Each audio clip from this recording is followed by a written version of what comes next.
How's it hanging, YouTube? Peter here, your Ginger Joe the Geek. Welcome back to another episode of Saturday Night Live.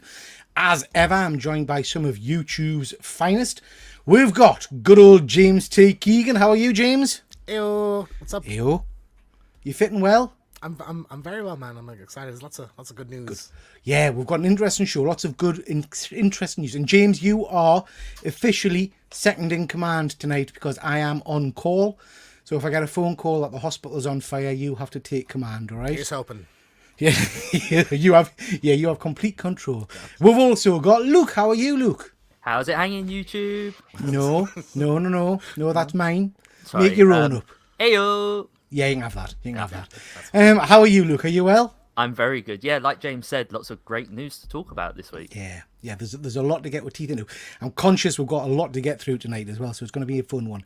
Highland G, haven't seen you since Christmas. I hope you had a good time off. Yeah, it's been good. We had a little bit of roof leaks here. I've always got some problem or another going on, but other than that, I'm doing well. So it's all good. Good to be here. Good stuff. And we are joined by the good doctor himself. Hoot hoot. How are you? Good evening, all. You well? How are you gentlemen doing? Tip Nice top. That's a nice cup. That's a nice cheerio. A Fat Stacks cup. In his show, I've just been watching. I don't know if you guys were watching it. His show was tremendous tonight. Some banger books as ever. Loads of signatures on that one. Crazy. Yeah, the Stan Lee stuff was incredible. Some incredible signatures.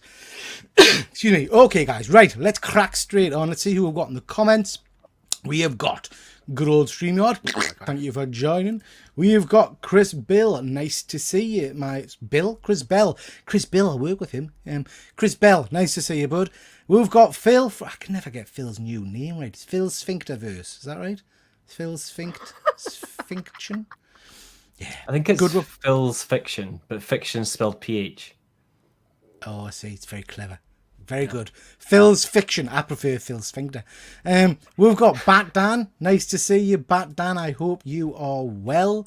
We've got Jesper. Thank you for all the way from Sweden. Thank you very much. Nice to see you. And we've got Jack. Always nice to see you, Jack. Always a pleasure to see you. We've got Fuzzy of the Dunlop. Deja Vu. Catchphrase Week. And I see how you spell week. I like that. Very good. We've got Deadman, fresh from his success over on Only Slabs, where he won one of the giveaways. So congratulations. Got some nice books there, bud. And we've got Wayne Deacon. Nice to see you. We'll be doing a giveaway in a bit as well on this channel. I work with someone called Chris Bill. That's why I slipped up, Fuzzy. My sincere apologies, Chris. We've got Cliff. Nice to see you. I hope you are good. Phil doesn't like it when I call him Phil Sphincterverse. Never mind. We've got... Oh, it's still Chris. Chris, don't worry. Put that... Yeah. Let's have a look. You can't read. That's the bigger issue. You're absolutely right. It's me old eyes, man. It's old eyes. And leave my sphincter alone. Absolutely, bud. Absolutely. Right. We've got loads to get through tonight. Thank you very much to everybody that's joined. We're going to do a usual array of stuff. We have got lots of nerdy news. We've got some stuff we've been watching. I want to update you a little bit on a comic box that I'm involved with. So lots and lots of interesting stuff. That's me. This is where you can find us. So please do check us out over on Instagram, Twitter, X, and all that jazz. We're going to talk a lot about some of the geeky news, but before we do that, I just want to get the ball rolling with a giveaway. I'm not going to be drawing it just yet, but just so everybody knows, hit hashtag free comics in the chat content there, and later on when we're talking comic books, we will come back to that and we'll draw some free comics, and you'll get 5 free comics and some cards. So please do that as soon as possible. So that's hashtag free comics. Guys, you on screen, please feel free to stick it in as well. That sounds wrong. Back to Phil's Sphincterverse. Please feel free to put hashtag free comics in the chat, because I would more than happy for you guys to win them as well. Okay, I wanted to briefly talk about this. This is the first kind of photo to say that they have now started filming of one of my favourite shows, Stranger Things. Excited about this. James, how are you feeling about this? Are you hyper for Stranger Things? I haven't watched season 2, 3, or 4. Fuck So off. yeah. How can you not have watched season? It's one of the best shows out there. Yeah, I just haven't been in the mood to catch up on it. I will at some point, probably when this starts airing, I would think. But like, yeah, it's a a staple TV show, so it's interesting to see how they wrap it up. So being a horror geek as you are, I would say the last season in particular was pretty near the, well, I mean, it wasn't horror, real bad horror, but it had some pretty good special effects and things. Some really, really good horror segments in it. Any of you guys watching Stranger Things or have been watching Stranger Things? Luke, you excited about this? Yeah, very excited. Always love Stranger Things. Have a lot of the action figures that McFarlane Toys actually did. They're really nice to have on display. Yeah. My only downside to the show isn't really about the show itself. It's the gaps in between. Like, these kids are aging fast.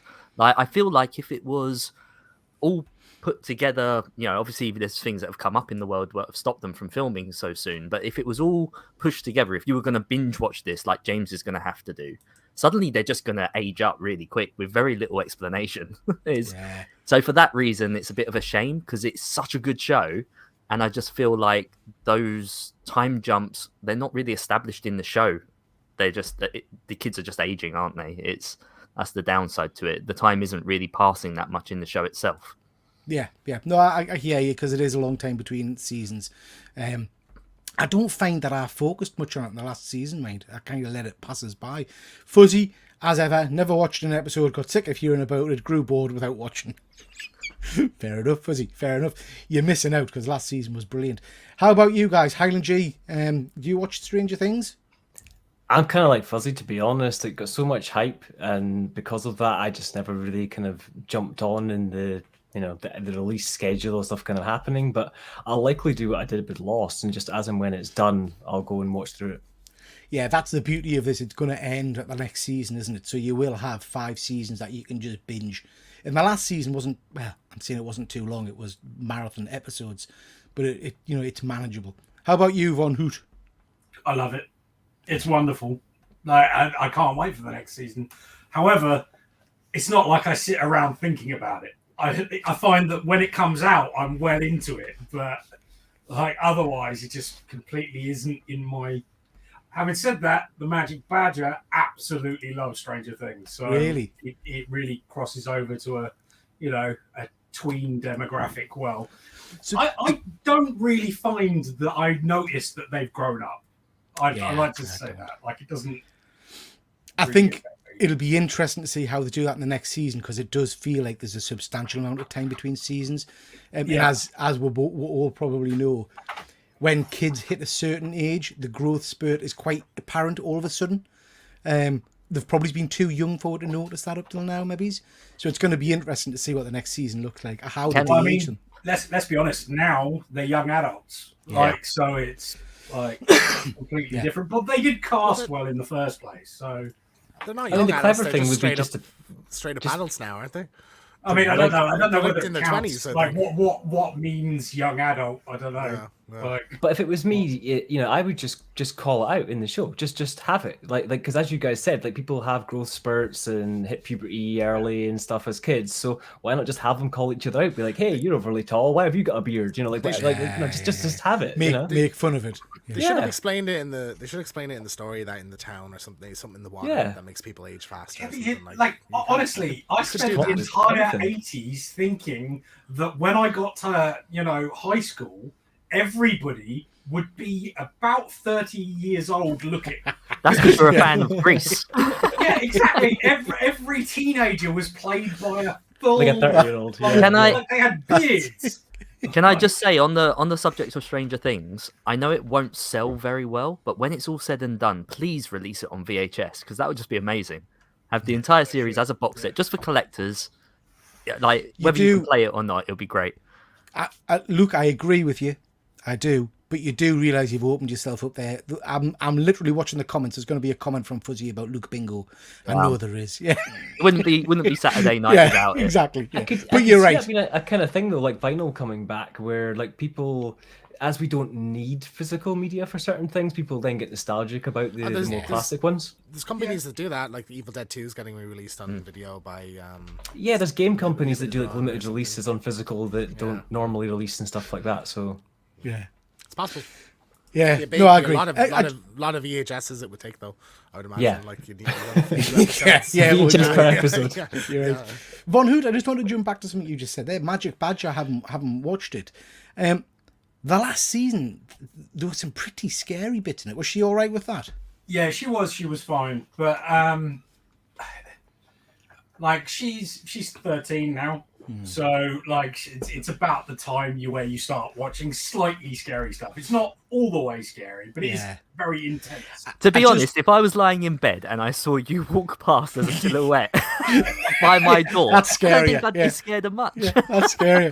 We're just I waiting guess for you to enter public domain.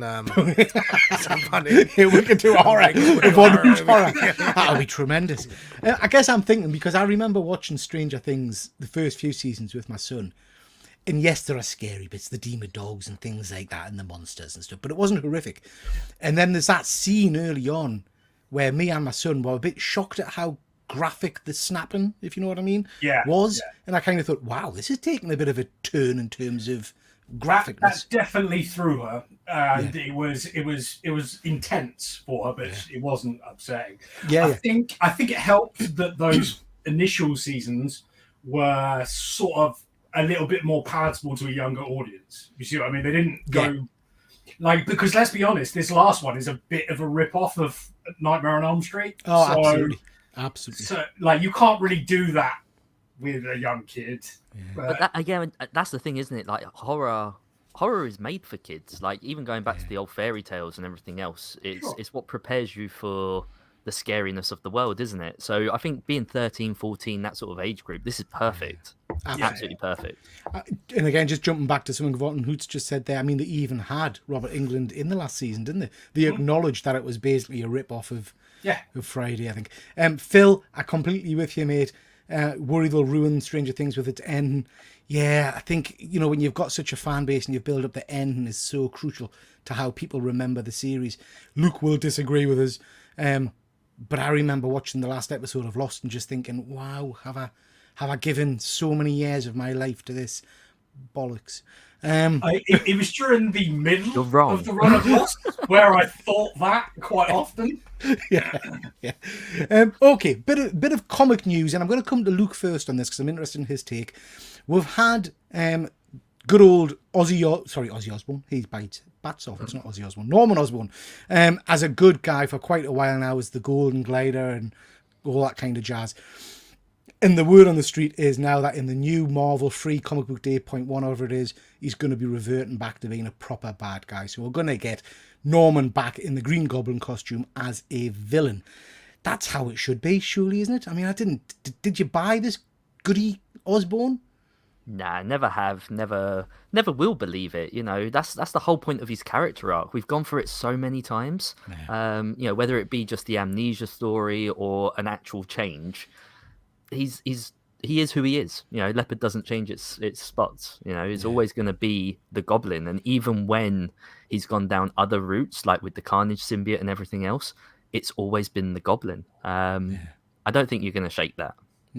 No, and I'm looking forward to this. I mean, he's one of Spider-Man's most iconic villains, so it's nice to have him back, I think, in the traditional costume by the looks of things. James, you're a Spider fan. What do you think of this? Yeah, I mean, like they make him good just to change the status quo for a surprise or to tell an interesting story. But like heart of heart, he's a bad guy. He's the villain. So yeah, it was never gonna stick for too long. Fuzzy saying here, the word on the street, listen to you, down with the youth. Fuzzy, you should know fine well that I've now got a network of news reporters out there feeding us information and stories because you're one of them. So yeah, my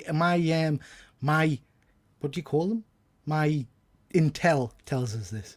It was published. It was all over the freaking Instagram. What's your Do you know what I mean? comment? Do you know what I mean? It was all over Instagram.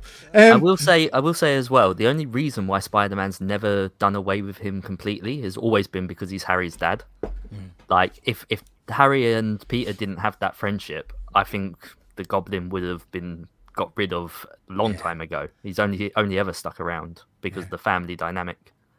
Yeah, you're absolutely right. A little interesting tidbit here, and Luke, you will know this, but I hadn't realised it. Just watching Rob Fatstax's channel earlier in the night, and the guy that they had on was showing off the first appearance of the Lizard. I hadn't appreciated there was such a span of time between that first appearance and him coming back in any way. Did they Yeah. say Von Hood 40 years, I think it Yeah. was, or something? Around about 40 years. Because it was 40 issues or something. Yeah. I mean, that's crazy in terms of the time span, I guess. So 40, what do you mean, 40 years? Well, it was about 40 issues, so roughly Issues. 30 odd years. Okay, Yeah. okay. No, so said yeah, so years. 30 odd issues, but 12 issues a year. So I think they'd estimated at around about 40 years. But yeah, 14 it's a long time. How does that work mathematically? I'm repeating what they said, James. They said 40 years. 40 issues, 30 to 40 years. That doesn't make any sense. It'd be an issue a year. I'll give Rob a ring and you tell him mean his four? maths You mean was 4 off. years then? No, 10 issues. They said 40 years, didn't they, Von Hood? I don't know. It's a big time jump, regardless. So the lizard was introduced in the 60s and then From- didn't come back until 2002. No, maybe he's not. Maybe his dead man's got it 40 issues. Peter, Thank you. remember- Peter, remember that it lives on the internet now forever. Yeah, I know, 40 forever. 40 I know, months. Forever. Yeah, 40 yeah. months. 40. Thank you as ever, James, for, being my little correcting turd there. It's always appreciated. That's why I'm here, man. Yeah. I just want you to be the best you can be, you know? Has there ever been a good guy called Norman? Norman Bates, Norman Osborn. No. Even Norman from Fireman Sam was a little shit. Norman Watson. There, they said 40 years in error. There you go. I missed up on that. My sincere apologies. So yeah, Von Hoot, Hein G, anything you want to add on this? I don't care. Like, I couldn't for some reason the Green Goblin's become less and less interesting to me for a very long time. I can remember when I first started reading Spider-Man when I was 10. Like I was all about getting that graphic novel with all the different appearances. It was like the complete Goblin, and I loved it. And then I was sort of done, and I'm still sort of done 30 years later. So like. I think the biggest mistake was ever bringing him back after the Clone Saga, because it just didn't make sense. They done his story, they put it to rest, and I think that should have remained that way. The fact that they brought him back for that, and that was something like 20 odd years that he hadn't been in the stories. It had been a very long time, because obviously that's back forward into the 90s. And then since then, I kind of agree. He has been overdone. But then so has every character, really. Yeah. I feel like they've all keep coming back. Look at the Lizard, like the most broken character. He just keeps. How many times do you tell that same story? And I love that character, but it is tired. It just gets repetitive, isn't it? Yeah. I think I enjoyed Norman Osborn probably the most when, like a lot of the big villains, because Kingpin's done it now, so is Lex Luthor and all the rest of it. I like it when they get into these positions of kind of fake authority. So Norman was, in charge of the Thunderbolts for a while and all that kind of stuff. Yeah, I like that side of stuff. Sorry, Highlander, I cut you off. Were you about to say something? No, I was just thinking that the whole thing comes down to kind of resetting back to the status quo continuity thing, where they can't let things progress beyond a certain point, good or bad. So if it's a villain or if it's a hero, they can only kind of be away for so long, or they can only be older or married for so long, and then they have to revert all of this kind of back. So the Batman always comes back to Joker, Spider-Man always comes back to the Goblin. It's eventually going to happen, no matter how long they kind of do this, because they don't want their IP to die out. They don't want Spider-Man to get old and then some new IP in its place to be a lesser property. They want Spider-Man. So they're never going to let him truly progress and age up with us. And unfortunately, that means that a lot of the time we're going to get bored because it's a bit rinse and repeat after a while. I completely agree with you, and I think sometimes it's that break does the character a world of good. If I think back to, Joker not appearing in a lot of the Batman run from the New 52 run for a good while, and then he comes back now and he's oversaturated, again in everything. Same as these characters, I guess. Well, we've got Chaos in the chat as usual. Dirty Den, they're all at it, coming back. Harold was only out for 5 years. See, Von Hoot's got the inside knowledge. James, you're up with this. What's this all about? So, previews of the new Suicide Squad game are out, and everybody hates it. And it's kind of unusual to see like a preview a month out from release, and just everybody saying we don't like this at all. So I think it's really unfortunate. Like Rocksteady, created the Arkham series, like what was a few years ago considered one of the best game developers releasing this now, and it's apparently shit. So yeah, it's unfortunate. What is it that they don't like? Because I don't think there's anything wrong with that image. No, I think the story and stuff is being kind of highlighted as a positive, but it's the the gameplay. The gameplay like, looks terrible. Yeah, I like took a good look at the video. the screen. I mean, you should see a screenshot's hilarious. Like how much shit is on the screen. Like just how many different icons and like on the HUD. Do you know what I mean? Like how many bits of information it's throwing at you at once. Did they get rid of the paywall thing? Because that's what people were complaining about for a while, wasn't it? No. I think that's still there, is it? Yeah, it was. It's still kind of multiple different currencies that some of which you have to pay real money for if you want certain costumes and all that shit. So I'm gonna skip it just for that reason. But it's so sad. Like this is also like Kevin Conroy's last Batman performance in there as well. So like I'll just resort to watching cutscenes on YouTube. I think. I feel like they've struggled ever since Batman to add like individual controls to like different characters. Because while Batman was great, they introduced 90% of those controls and that mechanism in the first game, and then they made like 6 games after that or whatever, right? But there's not been a definitive game by them that's been a completely different character with a completely different moveset since Batman, and they've struggled. They've tried a few times. Yeah, no, I think you had mad like. Lightning in a bottle with that first one with that free flow, the combat system in Batman. Like I don't see why you would move away from that. Yeah, if it isn't broken, don't fix it. Yeah. I mean, I'm not saying completely change it, but I'm saying like for instance, if you've got a character like say Green Arrow that his focus is using arrows and distance shots and stuff like that, then your mechanics should focus on that. And what they've done a lot of times is just have Green Arrow but with Batman's moves, and that makes no sense. Yeah. True, but everybody wanted them to do a Superman game. I think that's what they probably should have done. Like, I don't know why they would go from Batman to doing like a looter shooter kind of thing where everybody kind of has to play the same, even though they're drastically different, power sets or whatever. Fuzzy's saying he can't have a talking shark. He's just not having it. So he's out. He's out with the shark. You can't argue with Street Harry, Sharks. I need Street Sharks. King Shark is amazing. He's an amazing character. This is madness. I mean, I have to say this game, I don't know why, just didn't appeal to me at all. Even when I remember we were talking a while ago when that little bit of video had come out about one of the cutscenes or something. I don't know, it's not, it doesn't excite us. Everybody has been so negative about it. I had kind of half expected it to come out, and it turned out to actually be really good. So this is kind of confirmation that that's not the case. Is it a multiplayer experience, or are you one character and the other 3 are just kind of following you around? Both. You can play co-op, or it's designed, I think, to be co-op, but like you could. Yeah, because I could totally see a teamwork scenario where you play it like PUBG and you've got like a mission to do between the 4 characters. Yeah, but playing it myself, idea, I don't think it would appeal so much. I think the others are on the map with you, like, and there's banter and all that shit, but like they're just controlled by the computer. Fuzzy saying I bought a console just for this. Absolutely, Fuzzy. Is it the same developer as Gotham Knights? I've got that, but I haven't played it yet. It's not. No. So I downloaded that. Yeah. You're right, Fuzzy. Just too far, isn't it? Men made of sand, okay. Lizard men, okay. Acid dripping lunatics, okay. Talking sharks, piss take. I think Chris has owned you there, Fuzzy. Just a quick reminder, guys. Stick hashtag free comics in the chat, and we'll draw some free comics later on for someone. Now, this is going to excite some people, and I think this came directly from one of my roving reporters, Fuzzy of the Dunlop. And this is the Creature of the Black Lagoon. So I don't know if you guys have heard about this yet, but you know that we have got the Tinian kind of monsterverse kind of going on over. We've got Dracula at the moment. So this is going to be the next book in that line.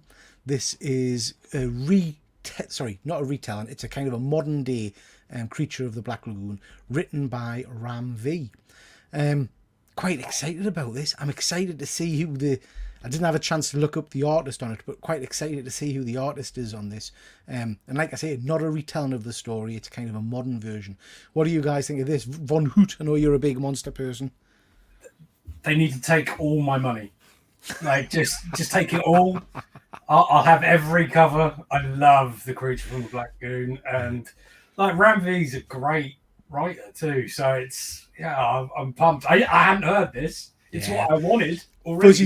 Fuzzy's literally sent it to us tonight, and I think Fuzzy's almost right on this for me. And I know this isn't how we should view with comics, but almost sack the story, the covers, Yeah. and do. If the covers are anything like some of the Dracula covers we've had, just having this on display will be phenomenal, absolutely phenomenal. Hang on, sorry, Efren.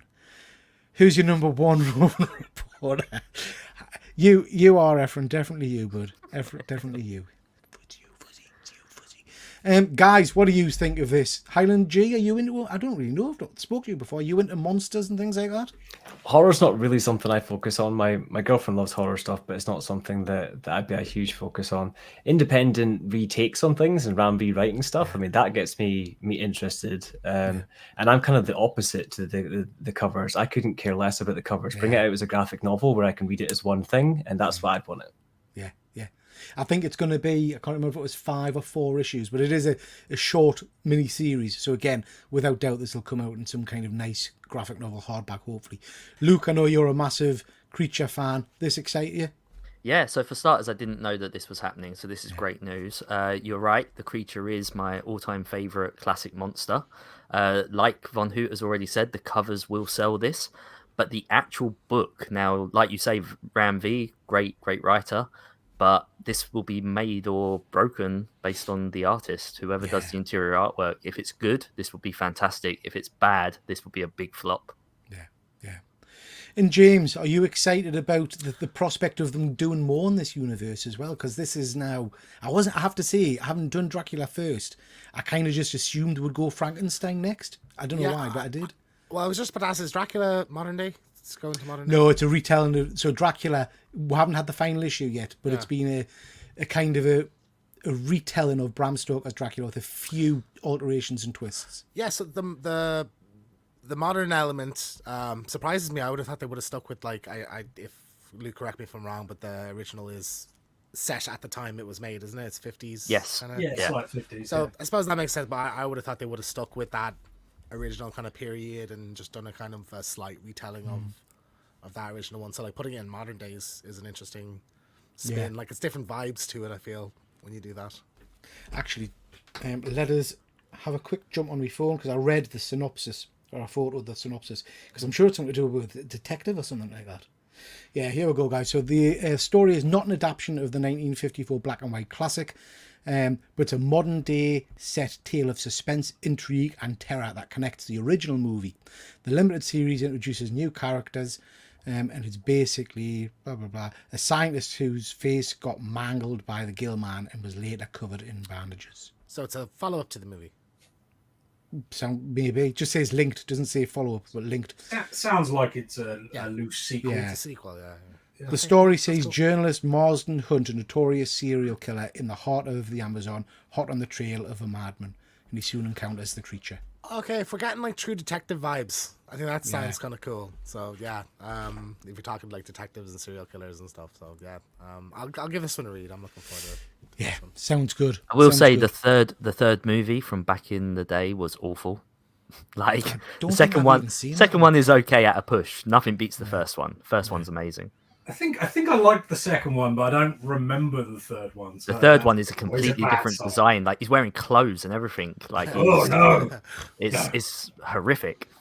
Sounds interesting. Fuzzy, I missed issue 3 of Dracula. I'm sure I've read it, Fuzzy, but I have to be honest, it's not sticking in my mind. I think it was okay, but I don't think it set the world on fire. And past point, I love the old school Universal monsters. Growing up watching these classic movies, probably at the cinema, Efren, I would imagine. Yeah, good stuff. Moving on. Okay, Pedro. So we talked about this on last night's show a little bit. So we'd had some news last week that Pedro had dropped out of a horror movie. Can't remember what it was called, James. Can you? Was it Star? It was like a knife sounding name. Was it? I had it. Hatchet or something? As you were speaking, and yeah, it's gone. I can't remember. Yeah. So there was news came out. It's the again, Barbarian director. This yeah. film.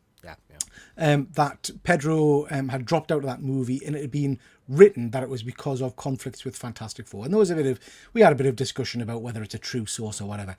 Since then, there's been more information coming out saying that Pedro Fantastic Four movie has been moved back because of scheduling conflicts to allow Pedro to do stuff this year. So it's kind of, I know none of this stuff is set in stone, but it's certainly building on the momentum and building on the narrative that Pedro is pretty much cast in Fantastic Four in some capacity. It's not been confirmed, but we're all assuming Reed Richards. So at this stage, I'd be very surprised if he's not in Fantastic Four. I know we've talked about it before, but just interested in people's thoughts on that. James, I know you've got a love relationship with Pedro. What do you think about this? Are you happy that he's going to be Mr. Fantastic potentially? He's not who I would have gone for. I'm sure he's going to be fantastic, but like it's not. He's not someone who I would have jumped to my. What? No pun intended. Yeah. But yeah, no, like I think he'll sell it and he'll be very likable in the role, and I think he'll nail it. It won't feel like a miscasting, but he feels a bit. There's a bit too much of, and for me, there's never no such thing as too much Pedro, but he's just so overexposed at the moment. I don't want him to get even more famous than he's already gotten in the last couple of years. So it's interesting because I know you've been a huge Pedro fan for a long time, and I like the guy. I think he's done some amazing movies. I wasn't necessarily sold on him at first as Mr. Fantastic Reed Richards, but the more I'm thinking about it, and James, don't get upset and shoot us, but if I look at The Last of Us, the scenes at the early part of the series where he's more emotionally detached. Yep. And he's not as friendly. That's kind of how I see Reed Richards. He is a family man, but he's so intelligent that he's removed from emotion. Pretty sure I made that exact point when we had talked about this initially. Yeah. Yeah. So it is growing on us, I have to say. Luke, how about you? Are we certain that he's actually going for the Reed Richards role? No, because no, we're not. I could see him more in line with either Victor Von Doom or even if he's Ben Grimm, the Thing, because obviously they'll transform him and it will just be a voiceover. It'll be like more CGI type of stuff. Because again, I feel like he is too old. I'd fucking love if he was Doom. That'd be amazing. I'd love to see that. Doom would be interesting. Doom would be very interesting. I think that would be my that's where I would like to see him. Yeah. Mole Man. Let's just make a Mole Man. That would he be needs, wouldn't it? Yeah, he likes wearing the helmets and the masks and everything, so it makes sense. Like it's very in with his style of acting. Yeah. What do you think, Hyden G? Yeah, I'm just thinking as you guys are kind of talking. Like I think Reed isn't somebody I would cast him as, but then I think it probably gives him one of the biggest opportunities to show his range and play that somewhat detached asshole type dad rather than being the nice guy all the time in things. But yeah, now you guys have mentioned Doom. I could see him as Doom so much more than Reed. Yeah. No, I think Doom's a good call. Or as Fuzzy saying, Herbie. Fuzzy, I don't know if you're making a joke in relation to Pedro playing Herbie, or I'm sure I've read a news article this week saying that they're looking for comic relief in the Fantastic Four movie, and Herbie was actually mentioned, which I'm not sure how I feel. Von Hood, what about yourself? I want Herbie. You want Herbie? Now you've said it, I want Herbie. Okay, so I am with you in so much as I think that he's probably a little bit miscast in our perception of Mr. Fantastic, but I'm coming around to the idea. I think he'll be fine. And he won't just be fine. He'll be the lead that you want. You want a likable enough guy that people want to go and see the movie. Because, like the Fantastic Four has had some shocking films, and there isn't loads of excitement for that really. There sort of is within the MCU, and that's what I'm more annoyed about, pushing the film back, because I just want to get on with it. Yeah. Let's just get going, because we need some momentum now in the MCU, and there really isn't anything. Yeah. Deadpool aside, obviously. Yeah. No, I think you're right. I think that's why the casting for Fantastic Four is crucial, because if Fantastic Four falls on its arse and X-Men, X-Men's a tricky property to get right, I suppose, but they've done it before in a couple of the movies. The rest of them were pretty ropey. But Marvel, if they drop the ball on Fantastic Four and X-Men, they might as well just pack up house, We've got a few comments here. Dead Man Dracula 4 is supposed to be out on the 24th of January, but I think issue 3 was late by a week or two, maybe. Digger, not my choice for Mr. Fantastic. And Fuzzy seems going to be like Matthew McConaughey. Get overexposed. Yeah, he seemed to hit everything, didn't he? And Efren, I hope they changed their mind about Pedro. I know he's a hot actor right now, but miscast for me. Efren's not a fan. He should be Human Torch. He's on fire right now. Oh dear, dearie me, Efren. Yeah. I mean, even fuzzies. No, that's not good. Now this is I interesting. approve of that joke. You approve of? Well, you would. You bloody would. The standard of your jokes. Phil, Mr. Fantastic should be played by The Rock. Why not? Everybody else is. Now the So Rock that should be would- Galactus. Yeah. Yeah. Interesting. Hierarchy of the Marvel universe is about to change. Go, nicely done, James. Well done. This is interesting. Any of you guys up to speed with this? This is our new Turtles from The Last Ronin. The kind of the follow-on to The Last Ronin. So you'll remember, spoilers, you'll remember at the end of The Last Ronin we saw that there were going to be some more turtles coming our way. And this is one of our first images of them from the new book. Any of you guys familiar with these? You've seen the names and things? No? Luke? Yeah. You Yeah. know who they are? So I don't know their individual names. I know they're all. Shall I read them out to you? Yeah, So because they're I've got- all to do with the number one, right? But they're from like different languages and different. Ah, right. That makes So sense. They all have oh, the same meaning to their name. Okay, so I've cut off, so I can't give you all four of the names. But I've got Yai, Uno, Odyn, Odion. And I've cut off the second one, so I'm not sure of the last one. Odin, I'd imagine. Yeah, that's right. That's what it was, mate. I remember now. What, Alpha? Probably the last one, was it? No, don't think so.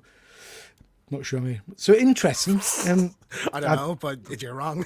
Well, no, that's what I'm saying. I've cut it off in the photo, so I haven't got the name, unfortunately. I've got Y, Uno, Odin, and something begin with an M, but I'm not sure what it is. So, Luke, have you been following this story? So I've been following it from the regards of The Last Ronin and then The Lost Years, which is the other like second part that they done. And we know that all this is coming. I haven't started the new story. Like if that's out, then I've missed the release. Just as a whole, I think this is a great like otherworld story. Yeah. Much like what we were discussing before, things have to go back to the status quo. Things have to return back to normal. I don't think our original Turtles will be gone for very long. I think we'll tell this new story. People will enjoy it for what it is, but I don't see Turtles as a brand just carrying on with these guys. It's always going to be the original four. No, yeah. And Phil's just saying, I spotted this the other day, the IDW run's coming to an end soon, which is a bit of a shame. I like the design of these, mind. I think they look pretty cool. I think it's nice. It's nice to have them. You know, like we got Jenica in the IDW stuff, and then obviously they had Venus before from the other live action TV show that they done, and she's since come into the IDW comics as well. So I like that we've got these other characters being established. But again, when you think of Spider-Man, you think of Peter Parker. When you think of Turtles, you think of the original four brothers. I don't think this is going to have longevity. I think it's going to be a fun story that people enjoy, but that's it. And if someone else wants to do something else with it in the future, they will, but it won't stick. Yeah, and I think James is bang on here. For me, those names, I mean, I've read it 3 times before I came on, and it's not stuck in my head at all. Interesting names. Anybody else got any comments on this before we move on? I didn't even know it was a thing because I haven't read anything after the first Ronin. I didn't really like the last Ronin, to be honest. But personally, I like the core kind of Turtles setup. I think when they start going too much in, even with the IDW series, when they started focusing too much on like the mutanimals and so many other like mutated creatures, it feels like they're flooding in Dilutes it. you know, all this kind of stuff just for toys or whatever, rather than actually focusing on the kind of characters. So for me, I didn't mind the first few added in kind of characters. You've got, you know, Bebop and Rocksteady, and I forget what the big sort of like turtle was that was like somewhat evil. I forget what his name was off the top of my head. You had Toka and Raza. Toka was like the big snapping turtle thing, but then you also had Slash, which was another Slash. one That's the one I mean. Yeah, like the really hulking sized one. Like he was quite iconic, but again, not something that like sticks around all the time. He kind of comes and goes.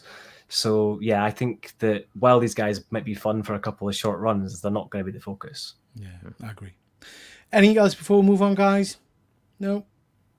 Okay. Yeah. Venom 3. So putting this on here because this is now the official, what would you call it? Symbol for Venom Logo? 3. Yeah, the official logo. lots of rumbles and rumours saying that because of the way the 3 looks, that it's going to be linked to Carnage, so we're going to get Carnage coming back. I couldn't give a rat's ass about this. I thought the last film was awful. Any of you guys excited about Venom 3? It can't be as bad as 2, can it? Two was not bad. What are you talking about? No, 2 was horrific, No, James. 2 was alright. horrific. Get off was it. alright. 2 was one of the Come on. worst Better than things the I ever first saw. one. First No. one was Shut boring. up. No. Yeah. I haven't seen either of them. That escalated. No, Sorry, I lost control. I apologise. Unnecessary. It's my opinion, man. You know. I didn't. The 3 to me just looks like Venom's tongue. I don't get any extra reference out of that. It's just a red tongue. Yeah. Yeah. I've heard yeah, I heard that it's rumours going around that it's going to be Toxin, which again you can't have without Carnage, because Toxin Didn't- is the offspring of Carnage, right? Yeah, but they'll just make up the fucking reason. Didn't Well, the yeah. link? Yeah, I mean, they made up Venom, so... They're not going Uh, for accuracy here. Look. Didn't the? I'm trying to think. I think you're right, Luke. Didn't the end of Venom 2 hint at Toxin? Wasn't one the of the police main characters? detective? Yeah, like yeah, the he- police guy. Yeah. yeah. Yeah. Did he That get film's infected in awful. some way? I can't remember. Did he get Yeah. infected? I can't remember. Yeah, he has his own thing. There. Oh, good. So we'll have another Who's, symbiote fighting a symbiote. Who's your man playing? Chiwetel? No, was it Chiwetel Ejiofor? He's in this, isn't he? He's the bad guy. Oh, I remember reading that, but yeah, but I Yeah. don't think they've identified who. It must be. He must be the bad guy. Lewis, does anyone even care about Sonyverse at this point? Just looks like abominations that are Craven and Madame Web. Madame Web, God, every time I see another image from that, it looks worse. There was a picture on, I haven't put it on the slides, but there was a picture costumes? on, yeah, of her costume. Was it in a, it was some kind of sweet product, wasn't it? I think. Oh, it was Ocean Blast. It was a Yeah, drink. Ocean Yeah, Blast. yeah, It was like, it just looks. What people are missing here is that Sony don't even care, and Yeah, it's that's true. And I'm not saying it just because some of the films are bad. You know, I'm saying it because they just want to maintain the rights. Yeah. They will put out a film every 5 years just to make sure that they don't lose them. So it They're doesn't giving us matter. 3 this year though. Well, I saw a thing yesterday. It was like a teaser, and it's introduced by Dakota Johnson, and she looks like she's being held hostage. She's like, "I also can see into the future, and you're going to like this movie." Like literally, it's like fucking God love her. It's awful. I can't wait for them. Like, Madam Web and Craven look great. I mean, Yeah. they It's look like when you slow terrible, down at a but- car They look crash awful. on the Yeah, highway, yeah. You know, like yeah. And the sad thing is, you know, I sit here and I moan about those kind of movies and stuff like that, and I'm different to some. I know Highland J in particular has got strength of character, so he'll just not go and see it. Am I right, Highland J? You'll not be going to the cinema to see Madam Web? Probably I'll not. be there day one. Yeah, no. So I'm sitting here saying it looks like dog shit, but you can guarantee day one I'm there. I'm there watching it. Yeah. It's like I'm abuse. actively excited for the experience. Yeah, though. but you're That's not the thing. normal, mate. Look at you. The Craven one looked interesting to me as a standalone thing. Like Yes, knowing that I say knowing that too. That it's a part of Spider-Man. But everything else that they've done has looked pretty bad to me in general, and that includes the current Spider-Man. I think the biggest thing that makes that sell is the cameo fest. And the fact that truth they of have the so matter many is, references and so many cameos makes that current Spider-Man sell. And if they just sprinkle some of that into some of their other stuff, some cameos and some, references to other comics and appearances and stuff, they'll get viewership. Yeah. Very true. Put simply, my expectations for Sony is down here, right? Which means that I can be surprised and enjoy a film. Meanwhile, over the last couple of years, my expectation from Disney and Marvel has been up here, and I'm slowly going down. And I think that's why I can still enjoy some of the DC films, because I just don't put them on the same pedestal. Yeah. I can sit and watch Aquaman 1 and think it's a really good film. Putting it against some of the Marvel films, I'd rate it pretty low, but in the DC films, I rate it quite high. Yeah, you go in with lowered expectations, I guess. Phil, Morbius just dropped. Now, I'm an outlier here. I quite enjoyed Morbius. I have to say, it's not, as Highland G said, when you compare it to other stuff, it's not, it's nowhere near. But if I go in for just to switch my brain off popcorn flick, it was okay. It was Act 1 and 2, Watch I'll it. agree Yes. with. Yeah. Act 1 and 2, it loses it in Act 3, and that end credit scene was just... Yeah. The end Let's credits not was talk cack. about that. Nonsense. Yeah. You're right. The third act is what really drove the nail into it. It's like, The stake. yeah. Yeah. Like, Oh God! See what you did there. See what you did there. And everybody's disagreeing with us. It was cack. It was cack. Yeah. I'm not going to win that one. We'll come It's to not love it as a good. cult classic. Yeah. Yeah, when we get around to the It'll be like sixth Nukem. movie. It'll be like Nukem High, but it'll be Morbius. See, Except James Nukem is High's agreeing with great. us. Morbius was decent enough. James T, you're up here, mate. We've had a lot of Star Wars news this week. We've had that image from Ahsoka Season 2 confirmed now. A list of movies. Now, that's a list of movies that are still rumoured to be in production. But I know we'll have had a number of them. You know, Mandalorian and Grogu was mentioned. So tell me a little bit about what's going on with the Star Wars verse. Yeah, I'm not aware of a Sean Levy Star Wars movie. I've not heard anything about that, so I don't know if that's just pulled out of nowhere here, if that's happening. But we're getting a Mandalorian movie now with and for next year. Is that next year? Yeah, it's very quick. Yeah. Yeah. Called The Mandalorian and Grogu. I suppose, like, I when they announced it, I was a bit like, oh, why? You know, like, why are we getting this? Like, 'cause I was expecting, the Filoni movie. Yeah. That is going to be the big team up one. Like, that'll be the Mando movie, or like Mando will be a heavy role in that. So I suppose they want to just introduce that character to like cinema goers before that movie. I assume is the case with that. But yeah, it's interesting, curious. I just hope it's good. I love, the experience of seeing a Star Wars movie in the cinema is special. Yeah, I it's feel special. so. Like, I hope it is like a really high bar. Like, Jon Favreau's directing it, so like, it has a chance to be fantastic. So that's a curious one. And then Ahsoka Season 2 was announced, which I also wasn't expecting. I thought that was just going to be a miniseries. So, I think it's interesting that they picked that image to show. I think it was, what do you call her, Rosera? Rosario Dawson. Yeah. She posted that image, which is kind of a link to the Balin. last episode in Balin, yeah. Balin is tied into that as well. So yeah, presumably a recast we'll get. Yeah. Yeah, curious how much like Thrawn will be in it, or if he'll just be set on that planet for the whole thing. Effectively, it's going to be them trying to get off. So, we'll see. I enjoyed Ahsoka more than most people, so I'm looking forward to seeing some of the story threads continue. So, yeah. That's a good call. I've heard Dash, and I think that's great. That's a great idea. Yeah, he'd be fantastic in that role. So, Yeah. I like that. You guys, any of the rest of you big Star Wars fans, has any of this got you excited? Mando and Grogu, like I like the fact that Favreau's directing, and that's pretty much it. I don't really care about any of the rest of the stuff. Yeah. Highland Chi, you a Star Wars fan?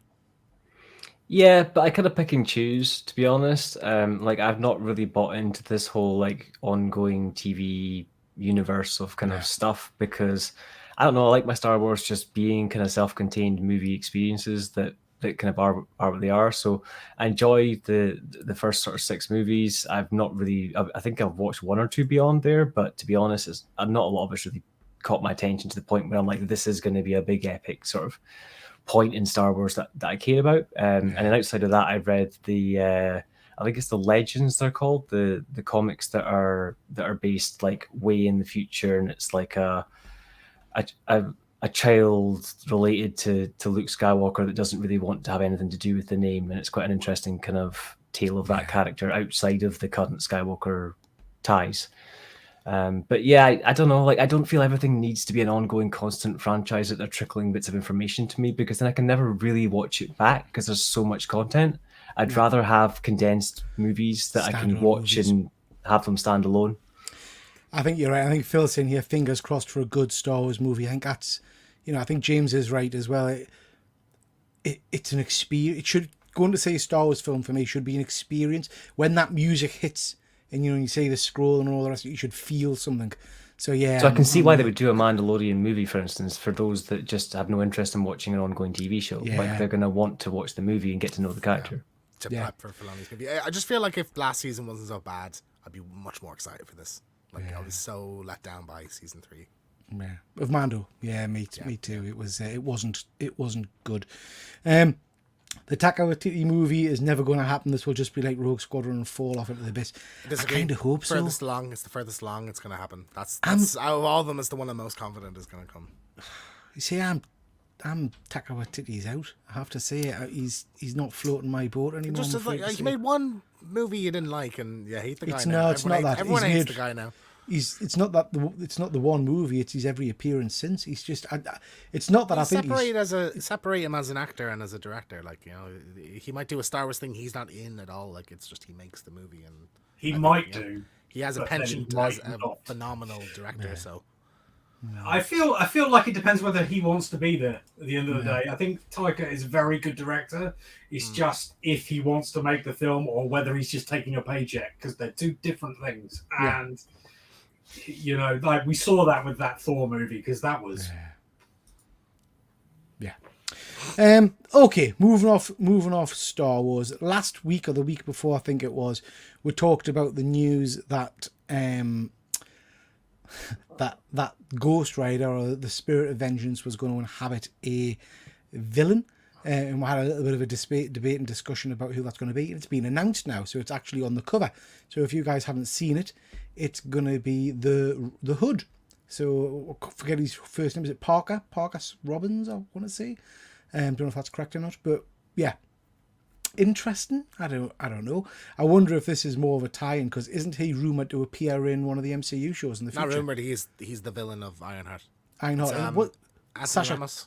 Oh, was Sasha Cohen rumored? He's also in that. He's confirmed to be in I it. feel like they've got a real Presumably focus hasn't on been kind of bringing him back right now. They've got his own little kind of run, I think, in the comics, either coming up or just come out as well, when he hasn't actually had any comics in a long time. Yeah. Is this interesting to anybody? I don't know anything about the character, really. Like, I don't think I've ever read anything with him in it. Depends how villainous they actually make them, because they're not really an outright villain character. Is that true? Because that was awful. What's that? The US In-Betweeners. I mean, it was don't know. unwatchable bad. I don't know. I never saw it. I'm I've never gonna watched. Google that. That's I've never crazy. watched the UK version, to be honest.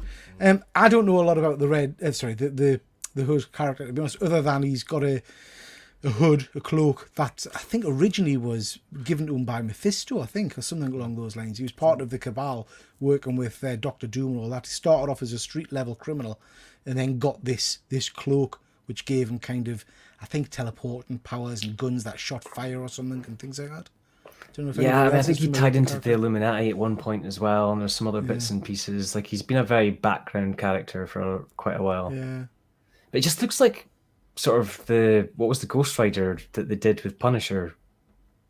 Cosmic. Like, it just looks like Cosmic Ghost Cosmic Rider. Ghost Rider. It just looks like that, but with a different. He's got a hood rather than a bit of glass. Like, it looks very similar. What's his vehicle? So he doesn't have one. Well, so the Hood doesn't have one in the comics. So I don't know what it'll be in the new series. They've not really shown an image of that. It'd be cool if it was like a jet, like a plane. It'd be cool. Because we've had a car and we've had a bike, you know. Or a jet ski. Yeah, I'd love that. That'd be great. I mean, if there's magical elements, if he could sort of like manifest like a undead horse or something, that'd be cool. Yeah. Cosmic Ghost Rider is amazing. Or rollerblades, they would look cool.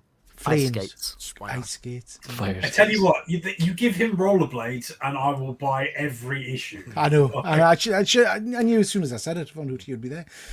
Okay, guys, that's all the news we're going to talk about tonight. Just to mention, as ever, any funds made on this channel, whether it's through ad revenue or super chats and all that kind of jazz, will go towards mental health charities. And we're getting quite close to being able to do a first donation. So hopefully that will come out soon. Oh, yeah. We're getting loads of comments now. We've got rollerblades. We've got electric scooter. That would be cool. Or one of those 2018 hoverboard things. That would be cool. Yeah. Or what are those trainers with the little wheels that pop out? Is it wheelies or something? They would be cool as well. Heelys, Because practical. Do you know what I mean? When he turns to the Spirit of Vengeance, they pop out and it'd be good. Anyway, moving on. They're on fire. No, yeah, absolutely. What we've been reading, few books to mention. Von Hoot, no spoilers, please, for these. But I've just read Transformers today. Oh, it's amazing. So, Von Hoot, you wanted to talk about this? Yeah, you know that bit at the end of Transformers. You know that one big page. Mm-hmm. I said some Did you say heroic swears there. I was like, oh, they did it. I love this book so much. Transformers is exactly what I want Transformers to be in this book, and it's so exciting. Can't wait. It's a whole month. What annoys me about it is like I read it in 10 minutes, and then I have to wait a whole month for the next one. It's torture.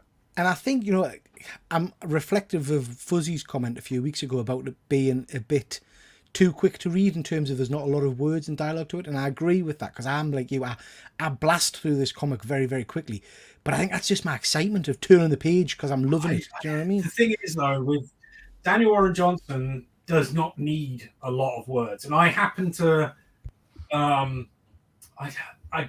believe in the way he sort of appears to storyboard and frame everything. And it doesn't need explaining with unnecessary words. Yeah. So you do it quickly, but is it good? I mean, it's like banger after banger. I mean, I'm not going to spoil it for people that haven't read it yet, but there's a scene where Prime gets his replacement arm, and I did a little sex wee. I have to say, it was an amazing scene. I'm loving it. Question in the chat here: is it accessible for readers who've got zero knowledge? Absolutely. I think you can pick up Transformers 1 without 100%. Yeah. Any of you guys? Excuse me. Any of you other guys reading it? I'm waiting for the trade. Yeah. So I read the first issue, but then I'm waiting. That's kind of where I'm at with comics now. Yeah, me too, mate. I'm finding myself to be more of a reader, but I want to wait for the story. I don't want to just be like every month just getting a bit. Like I want to read the whole thing. So I'm absolutely Transformers is one of the only books I'm reading monthly. I far prefer, because of my old brain, to read in one lump sum. But I'll definitely be picking Transformers up, hopefully in some kind of oversized hardcover. Fuzzy, good man, Fuzzy. It's very enjoyable, but after reading Beneath the Trees, it's no longer his favourite read. That's such Absolutely. I love it so much. Cool. Yeah. No. Cool. I would imagine the trade's going to be perfect little kind of bookend as well, because it'll cover all of the Daniel Warren Johnson art run, because he leaves after. Is it issue 6 he leaves? I think. Yeah, it is. Which is a shame. I mean, to be fair though, they've released the cover from the replacement artist. I forget his name, and it's very similar sort of feeling. And he's still writing it at the end of the day, so hopefully, it retains the same sort of quality. Yeah. You also wanted to put on Heartstopper. Heartstopper Volume 5. Yeah, this came out about a month ago, and I only just got around to reading it like a week ago. And it's really touching, and I mean on a couple of levels, because it's about two young adults coming together for the first time, as it were. It's their actual, like, it's all about sex at the end of the day, like, and how they deal with, from that perspective. But it works because it's YA. I thought, at least, it was very well done and very responsibly done, which is always a concern, because, like, at the same time of me reading it, my daughter's reading it at the same time, because she absolutely loves Heartstopper. But it needs to be. It's a very thin line, especially when you're doing sort of those kind of scenes. And the whole story arc in this one book is that sort of emotional journey of how you come to do that thing for the first time. And I think it's really touching and a lovely book. I mean, I recommend the whole run of it. My daughter's been reading it. She loves it. It's a show as well, isn't it? I'm sure there's a TV. Yeah, it is. Yeah, so little bit of a shameless plug. A couple of years ago, this author was actually at Thought Bubble, and it's one of the panels that I recorded. So I'm going to have to go back in now and rename the video to obviously include her, because Charlie Adlard was there as well. So the majority of that is all listed on my video for Walking Dead. But actually, she talks a lot about this story in that video, because it's like a 40-minute panel. So I'm just making notes of it now while we're talking. I'm going to go back and edit that video. Super popular. I'm sure I've got a feeling that they've been at Thought Bubble a few occasions, actually. Yeah. Really, really nice person to talk to. Yeah. Badger couldn't be a bigger fan. I mean, really obsessed with this book and the series of TV shows on Netflix. I think it's 2 seasons at the moment. It's good. It's all good all the way. Then Ultimate Spider-Man. Oh, now I had your horses. So before you sent us this image, I'd put this on the list because I read this today, Yeah. and I sent it to Luke as well, encourage him to read it as I know he's a big Spider-Man fan. And Luke came back with, I have comments. So my heart sank. I'll start off. I thought this was friggin' phenomenal. Now, I know people will criticise it, and I know it's not going to be everybody's cup of tea. I thought for a retelling or a restart of the Spider-Man universe, I thought this was brilliant. I loved the interaction. Again, no spoilers, but I loved the interaction with at the Daily Bugle with Jameson and other characters. I just thought it was really well done.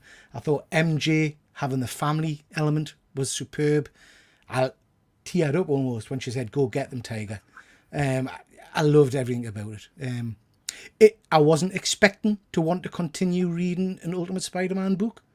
But I'm absolutely hooked into this. I will be picking up the next issue. Von Hoot, thoughts? Pretty much exactly the same. I sort of really hoped it would be what gets me back into Spider-Man again, and it did.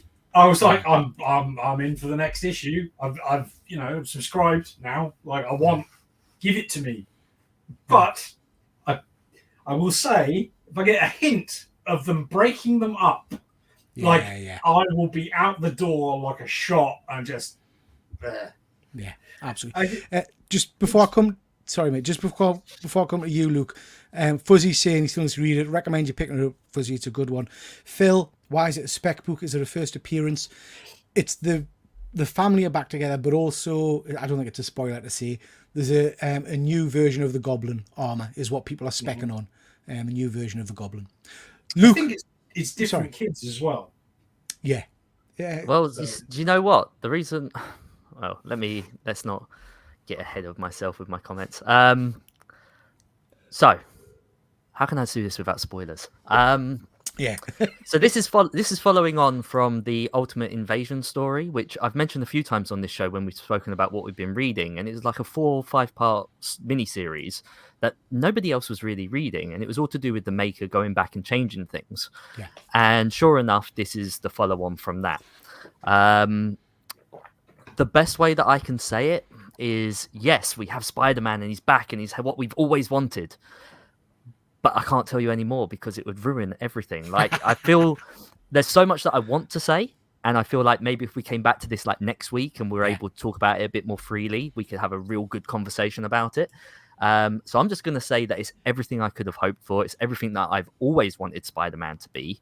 And yeah, I'm really excited. I am worried that it won't last. But given that this is a different universe and everything else, I think it should be okay. I think that's gonna be fine. The reason why I'm specking on this book, or the thing that I love most about this book, and again I'm trying to say this without spoiler, there is a character involved who we don't see a lot of in comics, and now we are seeing a lot of him, and he's great. He's lush. And he is amazing as well. And I really hope that they don't do away with him in this line or too soon. Like, I feel like it might happen, but just keep him around for a bit. I like seeing this character. I think, and again, it's hard to talk without spoilers. Next week we'll do a proper spoiler review of it, maybe. But I think for me, one of the biggest selling points of the book was the banter between a couple of characters and I just loved it. I loved the relationship. And it was also nice seeing an MCU villain or a Marvel villain in an interesting way as well. Anyway, great book. Recommend you go and get it. Dead Man, need to get the second print, Mr. Number One. The number ones are already going for stupid money. So you're talking 30 quids for like the first prints and things like that. There's a variant cover. I think it's the Stegman cover, and I fell in love with it. And that's the one that I had to buy. It's like a family cover. That's I like that one. I don't want to give too much away. Just a nice family image. Yeah. So I had to have it, so I pulled the trigger on it. Yeah, so I've got that one coming. I've also gone for, just purely for aesthetics, the kind of the homage to Ultimate Spider-Man number 1 by Bagley. So but I said I was done with it. I said I was done with collecting these books. And that's the whole point of going for the trade paperbacks and the omnibuses. I got the J. Scott Campbell just because it's nice. Yeah. I love the fact that they're both together and they're like shaped like a heart. It's very touching. Phil, drop us a line when you've read it, mate. Let us know what you think, because it's a good one. I also just wanted to touch on this. I've done some reading today, kind of caught up with my back issues. Sacrificers. I am friggin' loving this. Are any of you guys reading it? No? This has taken some twists and turns that I just wasn't expecting. So the basic synopsis of this book is you've got all of your gods, who are kind of like, you've got a representation of the sun, you've got a representation of the moon, of nature, of water, of night and day, all of those kind of things.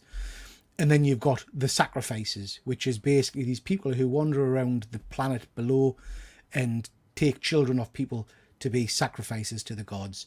The sacrifices all think they're going to a kind of a nirvana, a party in the sky kind of thing. And as the book's gone on, you realise that's not the case. And these last 3 issues that I've just read today just blew us away. Incredibly emotional, incredibly shocking, because there's some real twists and turns. If it's not a book you're reading, I really would recommend picking it up as soon as it comes out in trade paperback and just giving the first arc a bit of a go, because it's a superb story. I don't know why, but I'm getting emotional about the first character, who's that little pigeon, blue pigeon boy on the top there. It's a friggin' pigeon. You know what I mean? He breaks my heart. But yeah, really, really worth reading. What else have people been reading? James T, you been reading anything lately you want to talk about? Yeah, I've caught up on a lot of books. So I'm reading the current Blade run, which is it's all right. It's not terrible. I feel like it doesn't have like a huge impact. Do you know what I mean? Like there's nothing really that much outside the status quo. But I like the characterization of Blade. He has a new kind of outfit, like a shorter jacket that I think looks it's very kind of Neo in the Matrix-esque. Which I quite like as well. And the latest issue had like a Dracula kind of team up thing, which was quite fun as well. So yeah, I'm enjoying that anyway. Curious where it goes. Villain's interesting as well. I'm reading the Zdarsky Daredevil at the moment, so I'm like in issue 9 or 10. It's fantastic, like absolutely brilliant, and yeah, I'm loving everything about that. Kingpin's excellent, and the last issue he had he was invited to a dinner by like a book. Like a librarian girl, and it just goes to shit. And I thought that was fun. Punisher has a really good role in one of the issues as well. It's funny that particular run, it's very much like what we were talking about earlier about characters going away. And I'm not going to spoil it for you, James, but the end of that run is almost as perfect as an ending for Daredevil as you would ever want. Yeah. And then next month there was a new issue. Another issue, yeah. And it was like, no, you should have just walked away and let him end like that for at least 6 months, a year or something, because it's beautiful. Yeah, it's fantastic. And then I read the whole Jason Aaron Punisher run. Just incredible. I thought, I was really taken aback. I know, I've been hearing a lot of praise, particularly from yourself and Efren, about it over the last year or so. Yeah, it's brilliant. I thought, really kind of reinvents that character, but feels very true to him as well. Lots of really great surprises, some cool action. I love he's leading the hand and he just has people come in to be executed every day, and he does it himself. I thought that was great. Yeah, and again, a heartbreaking story, isn't it? I mean, the stuff with the kids is just mortifying. Yeah, absolutely. Yeah. I was hesitant about some elements you talked about, that he had been kind of watched throughout his life, or that he had kind of not been the perfect guy prior to becoming the incident with his family happening. But I think it worked so well. I think it also shows that you can retcon things and do you know what I mean? It's not ruining the character necessarily if you do it well. So I think that's a perfect example of that. So I think that's one of the best things I've read in a long time. Yeah, it's superb. Absolutely superb, mate. Just a reminder in the chat, #free comics. We're going to draw the free comics shortly, so please do, if you want to win some comics, stick that in the chat. Anybody else been reading anything you want to talk about? Highland J, I know you mentioned some books to us. Yeah, I mean, I've been reading a lot recently because I've just had a bit more kind of free time and stuff to kind of try and catch up with things. And finally, some stuff that I was waiting the longest time to get into, I've actually kind of managed to get. So I was trying to get the newer Nightwing stuff in trades, but for whatever reason, they released them in hardcovers first. So I've had to wait forever to get them in sort of trade paperbacks. So I'd read up until the sort of Rick run stuff, but I hadn't read the Joker War and kind of beyond into the is it Tom Taylor? Tom One of the two. Tom King, is it? I think. That's writing the current one. Anyway, so I basically read the Joker War arc and then the first 2 arcs of his kind of run. And although the Joker War arc does set you up for his run, like it lines you right into kind of the way his run's going to kind of take off, there's certain things that as soon as his run starts that he just kind of dismisses or kind of forgets about that's quite jarring if you're an ongoing reader. Like Nightwing's girlfriend that he literally broke up with the issue before, and then like the next issue he's like making out with Barbara, and it's like that doesn't make sense. Yeah. So there's a couple of things that are just a little bit off and didn't quite line up for me. I mean, Nightwing for me has always been that underdog character that kind of struggles and doesn't necessarily always have the people around him that he wants, but he does have people around him that maybe he's pushing away. And this run feels just like too happy and everything lining up and money just being dropped in his lap. And I'm just like, it feels too easy basically for Dick's character. So although I have enjoyed it for what it is, it's not what I would rate with like, the Chuck Dixon classic stuff or anything like that. See, I haven't read Nightwing regularly, I think, since probably Chuck Dixon's run. That's probably, in my mind, is the best Nightwing. That's like the stories. pinnacle of like classic kind of Nightwing for me. I did really enjoy the start of Rebirth as like another one that was pretty close to that. It was like a sort of modern reimagining of Chuck Dixon's run, if you like, but with modern takes, and that worked quite well for the first 2 or 3 hardcovers that they did of that. But then once it went into all the Rick stuff, it just became a bit of a mess. I managed to get you mentioned that a while ago. Yeah, it's basically a samurai story about the guy who wrote the story of the 5 rings, 10 rings, one of the 2 of those. It's all to do with like war tactics and fighting tactics and all that kind of stuff. But what's really cool about this is that because of the pace of manga and sometimes the lack of text, they can really get into those emotional moments and kind of like standoffs when you have like kind of samurai fights, because samurai fights are not big slashing swords kind of thing as they show you in a lot of the Star Wars movies and stuff. They're like 2 guys staring each other down until they intimidate, and then one guy takes a slash and that's the fight over. So it's very much about how you outwit the other person rather than how well you fight. And it's really interesting. I finally managed to say get them all. I had them on pre-order with Speedy Hen, and they messaged me about 6 times coming up to Christmas saying basically, please cancel your order. We're not going to get this in. We can't get them in. And then all the books arrived about the week before Christmas. And I was like, so you guys clearly didn't have a problem then. So I managed to get them all in, and even one that came damaged, I got replaced recently. Again, they quoted me about 7 weeks or something, and then I was like, okay, fine, we'll replace it anyway. And then they shipped it the next day. So I don't know what their positioning kind of like procedure is, but if you are looking for these, and they are quite hard to find on Amazon and stuff, go to Speedy Hen. That's where I got them from. Good stuff. And then one last thing I've been reading that I've almost finished is Moonshine. And I'd never read any of this before in trade. It's by Brian Azzarello and Eduardo Rizzo, the guys who did 100 Bullets. Yeah. And basically it's a story of this guy sent up to this sort of hillside area to kind of convince these guys who actually make a whiskey. It's not a you'd normally think of it as a vodka based thing if it's moonshine, but it was more a whiskey type thing, and basically trying to convince them to sell their spirit to the mainstream kind of market. There's a couple of members of the family that have werewolf abilities, but they're not stereotypical, like they only kick in at a full moon type thing. That seems to be a bit more controllable than that. Moonshine. Now I get it.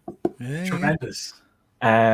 So yes, the story kind of progresses with this character. It's not a huge spoiler that he gets infected, and then how he deals with that, whether or not he sees it as good or bad, and how his story kind of progresses from there. So it's less about the trying to convince them at that point, and more about how he deals with turning. And it's really interesting. Let us know what you think of it once you've finished it, because that sounds actually quite interesting. Sounds good. Luke, anything you've been reading, mate? Yes. Sorry, I'm just typing in Moonshine to check that out. You've piqued my interest. So, I've been, as I've mentioned a few times, I've been collecting hardback editions and catching up on a load of reading. And I picked up a couple of these books, but I'll just show you volume 1 of Invincible. Yay! And I've never read Invincible before. I've seen the TV show, loved the TV show, and even knowing what happens in the TV show, this is still incredibly enjoyable. And it's amazing as well how much the show has captivated the artwork, because the artwork is just absolutely beautiful. So yeah, I am really into this. Like, I'm gonna collect all of them. Like, without a doubt, this is great. You can get the compendiums quite cheap. Look. Yeah. 3 compendiums, that's what I've got, which are really, really nice. Yeah, the oversized hardcovers are so nice. Yeah, they're really nice. They're really nice. I think there's 16 of these. Yeah, something like that. Yeah, 1 or 2 of them are a bit slimmer, but yeah. But they, absolutely fantastic. So, and it's so nice to have it in a hardback as well. Because, like I say, I've never read them before. So yeah, they're nice really, chunks to really read enjoying it. You can read like through one hardcover, and then you can take a little bit of a break because they end on nice points where you can kind of do that. So I've finished this volume, and I'm actually on volume 2 now. But it's all the stuff in the back that I love as well. There's like little behind the scenes and little pictures and doodles of like how costumes were designed and done and everything. Yeah, all in on this, and it only cost me like £12 for this volume. You know, found it on Abe's Books. Very cool. Is that all from you, Luke? That's all from me this week. Good stuff. No, excellent. Good stuff. Right, guys, bear with us. I just want to quickly talk to you a little bit about Slabbed Crusaders. Slabbed Crusaders is a online comic book seller. They do CGCs, they do raw books and all the rest of it. I'd recommend you check out their website. They've asked myself and the Killer Comic Show to join forces with them to do a monthly comic box. So the box, you'll get 6 new comics picked by the comic book community, and you'll also get there's some chances of some ratios in there as well. Like I say, the books are 20 quid stacked and 24 quid shipped. So what that means is all of the Slab Crusader stuff automatically goes down as stacked, where basically they'll just hold it for you until you say, right, send us whatever's on my stack. So it saves on postage that way. Fuzzy's saying he's still confused. Right, Fuzzy. Hopefully I'll try and explain it to you. So, first 3 comics are picked by myself, Killer Comic Show, and the Slabbed Crusaders. The comics we have picked to go in the box, Slabbed Crusaders have picked Kid Venom #1. I'm not going to read all that. Killer Comic Show have picked Weapon X-Men to go in their box. First issue of that, and I have picked obviously Thundercats issue #2 to go in my box. So those 3 comics are automatically in the box. After that, there are some votes. So sorry, I should say for Thundercats 1 you get to pick which cover you want. So after that, there are some votes. The votes are now live over on the Slab Crusaders Facebook page. Killer Comic Show vote is live on YouTube, and my vote will go tonight after this show once I put it up on YouTube. So my vote will be on YouTube. Basically, each of the 3 of you there pick 3 comics for the community to pick from. So Slab Crusader have picked those 3 comics, so you select one of those in your vote. Killer Comic Show have picked those 3 comics. The 3 comics I've picked are X-Men 97, because I just think it looks tremendous. Snaps, which is a new horror from Scout Comics, which looks really, really good. Von Hoot, that will be a one that I think you'll be all over. It sounds really interesting. And then the one I would recommend people go for, because I think this could be a Feral's going to be big. Yeah, is Feral issue #1. This is by the team that did Stray Dogs. It's basically, I mean, the synopsis for it is amazing. Basically, a car full of cats gets involved in a car accident. The cats all get released into the wild, but there's a rabies outbreak. So, as with Stray Dogs, there's a whole host of horror homage covers and things like that. So basically what you do is you jump on my YouTube channel after the show and vote for one of those comics. The box will be available at the end of tonight. So you pay your money and you get your box sent to you, 6 comic books. And that's it. So have a little look-see at it. If it's something that piques your interest, please do consider going and having a look. And I would recommend you check out Slabbed Crusaders. I spent a ridiculous amount of money. Well, not a ridiculous amount of money. I spent a fair bit of money with them on Thursday night. Because they do a brilliant thing where Von Hoot, again, you'll probably be interested in this, where for Thundercats #1, there's an amazing foil cats logo. So you pay your money and they guarantee you CGC 9.8 if that's what you want, or you can get it raw. Oh yeah, no, I'm definitely getting it. Yeah, so that's what I've been using Slab Crusaders for the last year and a half and spent an awful lot of money, but at the same time, I get some really great stuff. Like and also their packaging is better than anybody next to Rob Fatstacks. Yeah. Like that's the only thing I will put against it. So please do check that out. I think it's going to be a good value box. So have a look at that. Okay, what we've been buying. I want to quickly jump to me first. Whilst we're doing this, last chance for the giveaway. #free comics. Once we're finished talking about what we've been buying, if anyone's got anything to show off, we will do the comic book draw. So, what have I been buying? Let's just make myself big. And there I am. So, some of you who follow us on Instagram will have seen that I recently received a package in the post, which was in a Jiffy bag, which I was pretty pissed off about, because this is the book that was in the Jiffy bag. 9.6 Batgirl first appearance of Harley Quinn. Very pricey book from an eBay seller who, when you have a look on his page, is a proper seller. He sells a lot of, he's got books worth $3-4 grand, and he sent this bugger in literally a Jiffy bag with some name and shame. That is awful. A UK seller. UK seller. I mean, I literally name off you after. I literally couldn't believe it. One. I think it might be the same one. I mean, yes, there was bubble wrap on it, but we all know a slab. You know, it snaps just so easily. Like, snap, bang, whatever. That's a miracle. That's all right. Oh, absolutely. I couldn't. I just couldn't believe it. Incredibly lucky that this wasn't knocked to shit and shattered. But I've had this book before. I had a low grade. I've wanted a one for a while. 9.6 came up, so I jumped on it straight away. My Old Eyes. It looks like a very, very clean, good book. Andy, Perpetual Comics, asked if it's worth cracking to see if you can get 9.8. I haven't got the Billy Bollocks for that. There's no way I'd be... If you're not going to sell it, it doesn't matter. Exactly. Like, a 9.6 is absolutely fine. Yeah. So, yeah, over the moon to have that in my collection. I wanted to just give a big shout out to... Fuzzy saying, yes, it was me. You're welcome. It arrived. Fine, stop mourning. Wanted to give a big shout out to Andy. Andy is one of the pillars of the YouTube community, the Instagram community. He's a lovely guy, and he quite often just randomly sends nice stuff through, which is very kind. So he sent us this. Hi, Pete. Hope you enjoy this comic that he promised he was going to send us, which is Von Hoot. You were like this. It is a rare image blind box variant of Extremity #1 by Daniel Warren Johnson and the man of the moment. So over the moon with that.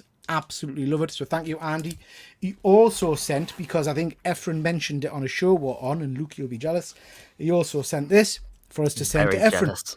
Yeah, next time I'm sending some stuff to Efren, I'm going to send him that. Now, as if that wasn't enough, Andy, being the nice guy he is, sent us a stack of books to add into our giveaway box. So he sent us DC Pride,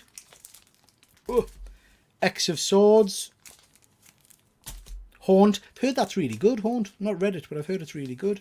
Not heard of that one before.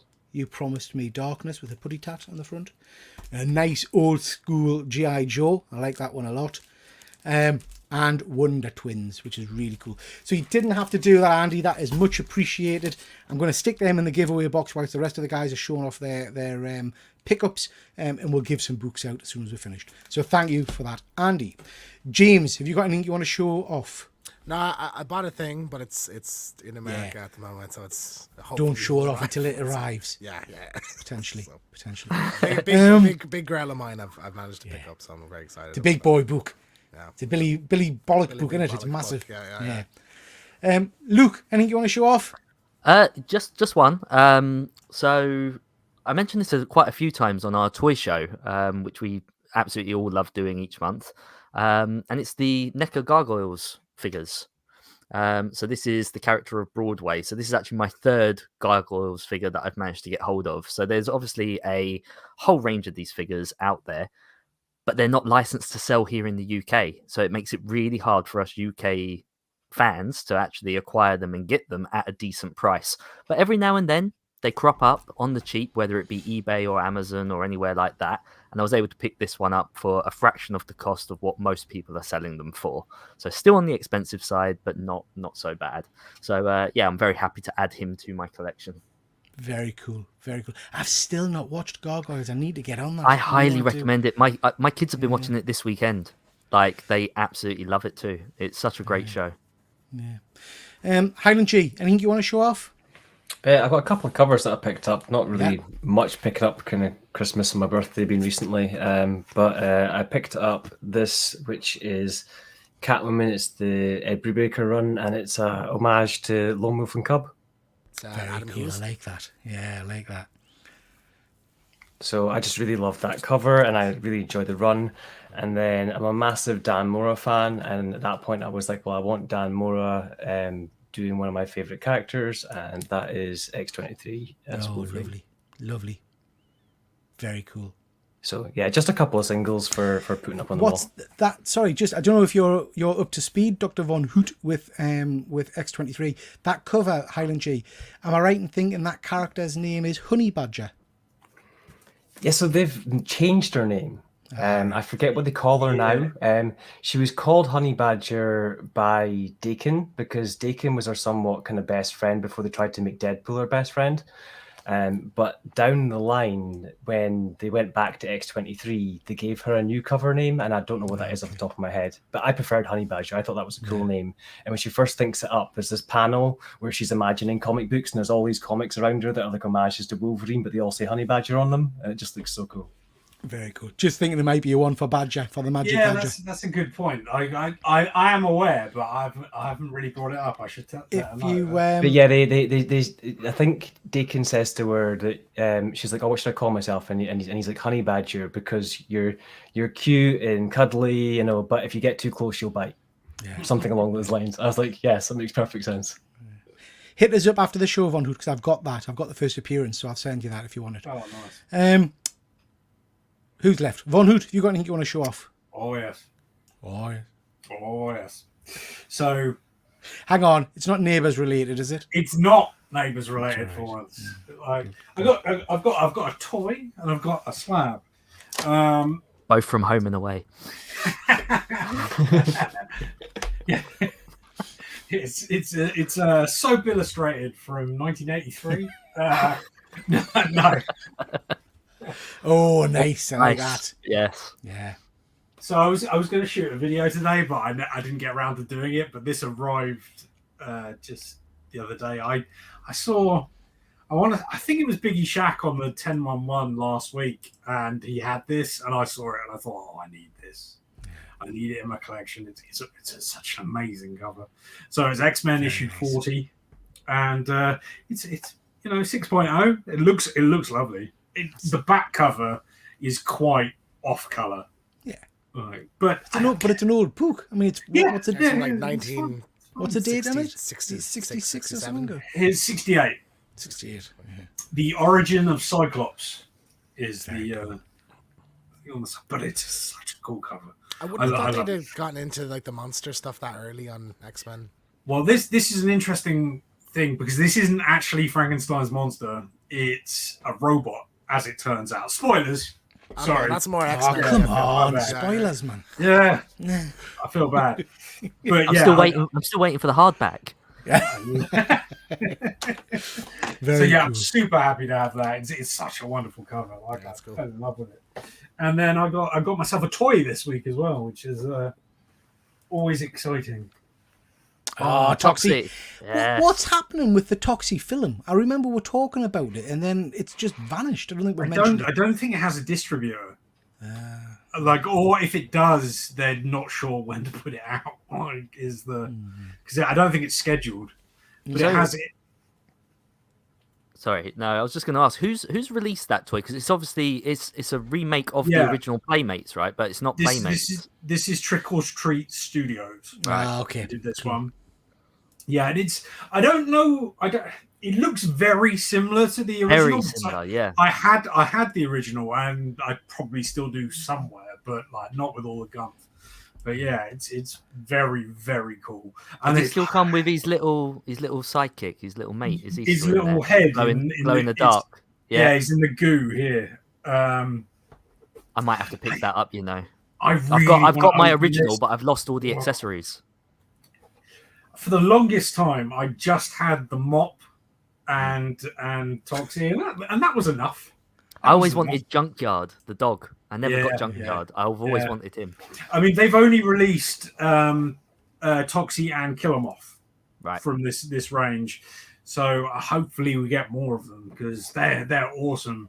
Although, having said that, somebody else was saying that they've sold out everywhere. So have a look in the UK because apparently it's difficult in the US to get them. Because I just got I think it was like 25 quid. Or something like that. Very cool. Saw them on eBay. They weren't very expensive.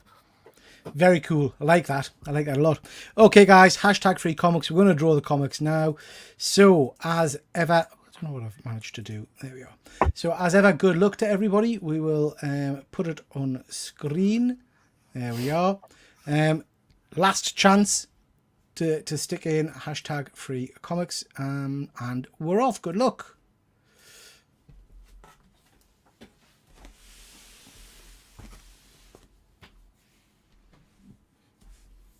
Yes, and our winner is Andrew. Nice to see you. Don't I normally tell him he's from Australia and he's not. Andrew, well done. Congratulations. We'll pick you some comics now, my friend. Let us just make myself big. So, as ever, Andrew, you'll get a copy of The Weeping Blade and some free trading cards. And as usual, guys, we'll do the whole finger in me box thing. James, you can go first. Tell us when to stop. Stop. Front or back? Back. Okay. Von Hoot. And we'll just go. Stop. Oh, quick this time. Yeah. Front or back? Back. Back. Trick. I like the way you said that. Luke. Stop. Front or back? Front. Highland. Stop. Front or back? The front. And then one from myself. We'll go mid. We'll go there. Okie dokie. So we have. Ooh, we've got a certificate on that. Let's see what we've got. We'll start with this one. Oh, that's nice. I like that. We've got a Catwoman cover. That is a copy of Mary Jane and Black Cat, number 4, Virgin variant by Russell Dauterman. There's one of only 800 available, so 800 of those. Lots of Is different that all versions. the Black Cats over the years? I think so. Yeah, it's interesting. Quite like that one. I've got the trade dress version graded, so that one's really rare at the moment. Okay. That's So £1,000. nice That's a giveaway. £1,000 book, Peter. I don't know about that. I don't care. I don't care. You can have it. I'll send it in a It's a good giveaway, is what I'm saying. Oh God, that's awful. Oh, now we're talking. No, we've got some wrestling shit. You can enjoy that as much as you like. We've got, nice, a copy of Digital Chapter 4 by our friend Russ Watkin. So, yeah, that's a good book to get. So have a good read of that one. If you like it, check out Kickstart. We've got Commanders in Crisis number 1, key first appearance. I've never read that. We've got that one. And we've got, nice, Ice Cream Man issue number 2. That's a little bit of a, not a pricey book, but it's got a bit of money attached to it. Great series. And that's actually a really nice story, Ice Cream Man number 2. Each issue is a standalone tale. So yeah, very, very cool. So Andrew, I know I've got your address and whatnot, but do us a favour and send us it again, please, just to save us hunting through, and we'll get those off to you on Monday. I'm doing a post run on Monday, so if you're still waiting from books for us, that will come your way on Monday. Just quickly jump into the chat. Fuzzy James always gets in the box first. Wise man. Very, very cool. James is saying 20 people watching, 6 likes. Yeah, please do hit that like button, please. It would be much appreciated. Okie dokie. Right, let's see. We're going to hit the end of the show now, guys, with just a quick run through some of the things we've been watching over the last few weeks. I've not seen this yet, but Von Hoot, I'm presuming it's been on today and you've watched it. Bradley Walsh doing the Gladiators. Yeah, first episode aired tonight, and it did a really good job of capturing the feel of the old series. they use the old music, that kind of thing, and the color scheme is fairly similar. Like they lean a little bit more red, but yeah, I really really enjoyed it. But I'm a huge fan of the original Gladiators series. I loved the original series. It's tremendous, and it works really well with kids. I watched it with Badger when she was much younger, and we watched like 6 series rather. It's UK in like more or less one summer. Like we liked it that much. It was loads of fun, and this I think is going to be a big deal. They've got new games. The games are really fun. Some of the gladiators seem like they need a little bit more practice, honestly, on some of the events. But it's on for 11 weeks, and I think we need more of this on telly. Let's bring back the classics. Yeah. Are any of the original gladiators in it? No, that's the only downside is it's all new. Yeah. That's a shame.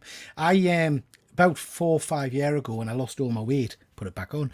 But we went to one of these trampoline park things, and they have like a kind of a area where you do the stick one. Yeah. I took down all of my kids. It was one of the greatest moments of my life. I mean, they were around Thomas was about 10 at the time, but still I smashed his face in. Like, it was brilliant. Loved every minute of it. But yeah. Is this on anybody else's radar? I mean, I will probably watch this. I'll go and walk back and watch this on repeat just for a laugh. I didn't even know this was back. I didn't know this was on. I knew it was coming back, but I didn't know when. So I was looking forward to it, and I knew that it was all new gladiators with new names. So there was no like homages or callbacks to the old ones. It was going to be sort of new characters. That was my only thing where I was like, if these guys are not as diehard athletes as the first time round, it might lack a little. And I also kind of was like, I really enjoyed the commentator kind of like voice with the whole kind of referee in the first version as well. So having not watched this, I don't know how good or bad that element is. But yeah, I used to watch Gladiators like diehard as a kid. We watched it that often that our pet hamster tried to actually like hang tough at the top of his cage because he saw it that often. Like, not even kidding. We'd look over and he'd be hanging halfway and you'd have to let him down because he wouldn't know what to do. He just got stuck. I mean, I remember I was at a convention a little while ago, and there was a couple of the original gladiators there. I can't remember if it was Jet or something like that. And they were talking about some of the physical injuries that these people had, and it was horrendous. I mean, broken backs and things like that. So, yeah. And I have to confess, I do like a bit of Bradley Walsh. He does make us smile. So yeah, I'm looking forward to that. Fuzzy's doubting your hamster's athletic ability. How dare you, Fuzzy? How dare you? It would climb up on the wheel so that it could get up, and then it would grab on, and then it would kind of fall off, and it couldn't hold its own weight. So it wasn't like it was managing to actually go across the thing, but it was just you would look across and you'd be like, what the hell are you doing? James is saying he feels it would be a bit too safe this time round. I thought that might be the case as well, but I can tell already there are a couple of the new events that I think they're going to get in trouble with. They're essentially, tackling people, and it's asking for an injury, so it's going to happen. The worst one, the one that was the big one that used to do it was Pyramid. Yeah, I was just going to say that's the one. I don't think that's coming back because a lot of people. Do they have any like standout personalities from the Gladiators? Because I really loved Shadow and stuff in the previous times, and Wolf, because they really had standout personalities. I think so. I think Viper is going to be sort of the Misery Guts character, like what Wolf was. And then there's Legend, who's sort of very, very cocky in his persona. There are a few of them that it's fun. Yeah, it's I remember I'm looking forward to it. I remember collecting the cereal tokens to send off for the action figures from Frosties and stuff like that, all the Kellogg's stuff. God, yeah. And the figures would show up, and you had little sticks and everything. I had the little toys, that were kind of posed like this, so they could hold the sticks. Yeah. Did you give your hamster the sticks? I bet you did. Try and get out of No, but that's a good idea. Now we're all going to go out and buy hamsters and buy hamsters. toys. A bit of trivia for you. My hamster was named Lightning after Lightning. There you go. I mean, Lightning was one of the female gladiators, wasn't she? A female hamster. Yeah. I guess. I don't know. It's just a hamster. It's called a lightning. Fuzzy says this assume- time they have knife-wielding lunatics and drunken hoodies to get past. Very cool. Very cool. Okay. So we've got the trailer for Masters of the Universe Revelation, and that came out a couple of days ago now. The trailer was phenomenal. Absolutely phenomenal. James, did you see the trailer? I saw you were talking about it. I forgot to watch it. Nah, I might just leave it and just like watch the show fresh because I love those first two seasons. So yeah, I'm really excited for this. Luke, I know you saw it. What did you think? I cannot wait. I am so excited. This is like the toy box brought to life. Like, it is incredible. Yeah, super excited. And it's great as well because it's not long to wait. It's literally out within like a week and a half. One thing that did happen is my kids watched me watching the trailer. And so they were like, "Oh, have we seen this before? It sounds familiar." I was like, "Yeah, we all watched it together." So we sat this weekend and watched all 10 episodes of the last season, or parts 1 and 2. So they're on board now as well. They're super excited. My son's got his Castle Grayskull and Snake Mountain for Christmas and everything else. He's all in. Just it looks incredible. I'm really curious though, because as you can see from the poster, there's mentions of Hordak, and we have the Horde and everything. And I don't know if that means that the rights are now in favor for like She-Ra and everything to be involved as well, or if that is separate. Because again, the legality behind He-Man and who owns it has always been shady. Yeah, I think She-Ra's still off the table. I might be wrong, but Yeah. So this is season 2, and 1 was 2 parts. So Yes. Are we getting this in 2 parts as well, or is this one thing? That I don't know. I don't know, No. James. Are we getting 10 episodes or 5 or what? I would think it'll be the same. Like, Yeah, I 2 would parts, guess yeah. that. Yeah, But- 6 months apart or something, wasn't it? Yeah. Can't wait. Excited for this. Anything else before we move on He-Man? Masters? I'm just really excited. It looks great. I'm going to watch the hell out of it. I love the first season. Like, I mean, I cannot stand the whiny sort of internet trolling it guy. It drove me It's insane. stupid. Yeah. Just Can I just say as well, like, it's done wonders for the toys. I know that a lot of people, you know, they're really cheap to pick up now, especially on the secondhand market. The toys are incredible. Like, they really do look nice, and they're such good value for money. You're able to pick these up for like £10-20 each. Like, compared to the other stuff that you're paying out for, they're actually good toys. Yeah. Like, and I mean that as in like a father giving his son toys. They're amazing. Yeah, good stuff. I just wanted to mention this briefly. I watched this with my daughter the other day. This is Saltburn. I really didn't want to see this. I thought the trailer looked absolute dog shit. And I thought what I'd read about it in terms of bathtub scenes and graveyard humping didn't appeal to me at all. But she really wanted to watch it, so we sat and watched it as a family. I bloody loved it. I thought it was absolutely tremendous. The acting in it is phenomenal. Richard E. Grant is just stellar in it, as he is in everything, mind. He's the reason I want to watch this. Like, because I've heard a bunch of negative stuff, and I was like, "It's got Richard E. Grant in though, isn't it?" Do you know what, One Hoot? I apologise. I can't remember the actress's name who plays Richard E. Grant's wife in this. Rosamund Pike. Yeah, Rosamund Pike. So the pair of them as the basic owners of this manor, this house, is basically stuck up toffs. Every time they're on screen, I just smile because they are so perfect and beautifully cast and Englishly eccentric kind of brilliance. You know, it's worth watching just for them, to be honest. Have any of you guys seen it? No, I watched the last scene because I heard what it was and I was curious to see it. I know what happens in it. I've just heard people like screaming about things that are in this movie. So I do want to sit down and watch it because I love the guy. Like, Barry Keoghan's awesome, you know. So like just to see him in it. I think you'll like it. I've heard nothing but great things about it, to be honest. Like, The acting in it is superb. I would keep away from spoilers for the twist ending. There are some sick bits in it, but you move past it. You move past it. Yeah, you have a bit of it. What the hell is he doing? And then you move on. Just before we move on, guys, Fuzzy. I remember people really hating on the first series of Masters.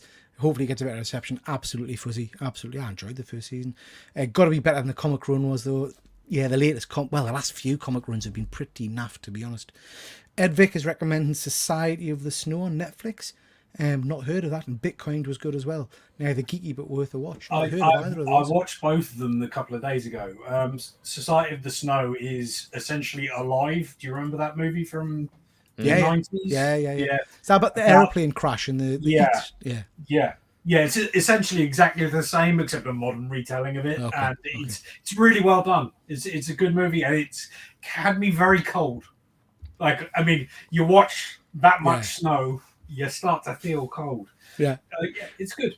Bitcon is a documentary about some guy. How can I put this? Who imagine Zach Morris from Saved by the Bell if he grew up and became Jack the lad that decides to run Bitcoin scams. Like it's quite a good documentary. It's worth watching. It's on Netflix again. Okay, interesting. Worth checking out. Fuzzy's just saying, Saltburn he's talking about.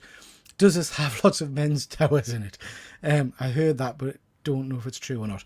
Yes, not throughout the entire show, not throughout the entire movie. But certainly at the end, what's the actor called, Barry James? Keoghan. He's not afraid to. All right, he's fucking windmilling it and everything. Like, Windmills. Fair play, man. Let's go. I do the same. You know. I mean, all I would say is, sat with your daughter watching it, slightly uncomfortable. Slightly uncomfortable. Yeah. Fuzzy's clarifying. He's talking Todger. Yeah, we still understood what you meant. We knew where you were. Yeah. Dead Man. I was talking. Sorry, excuse me. Talking about a movie called Saltburn, which I think is on Amazon. I want to say. Yes. Is that where I watched Amazon it? Original, Yeah. Phil saying he's watched very little TV. Fool Me Once and Reacher.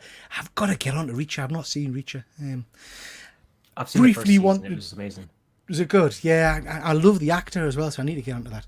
I wanted to very briefly mention this because we're going to be talking about it on Monday night. So Monday night's live show will be an in-depth look at Echo. Has everybody seen it? Who's watched it so far? No, not yet, and I'm probably not going to see it, unfortunately, in time for problem. the show. I really wanted to, just not found the time. Yeah, not a problem. Von This Hoot? image is fake, by the way, for anyone who's Yeah, wondering. yeah, It's yeah, a spoiler. yeah. It's not. There's nothing like this in the show. I've done the first 3 episodes, and I started 4, but then the kid came home, so I turned it off. But I really like it. Well, I think this is a 7.5-ish. If it continues the way it has, I'm very happy with it. Okay, good stuff. Highland G, have you caught any of it? No, I mean, to be honest, as I said, I don't watch much TV shows. I tend to stick to the movies when it comes to the comic book stuff. But when the creators outright and kind of stated, we don't like the character's power set, we're going to make up our own one, that just made me not interested at all.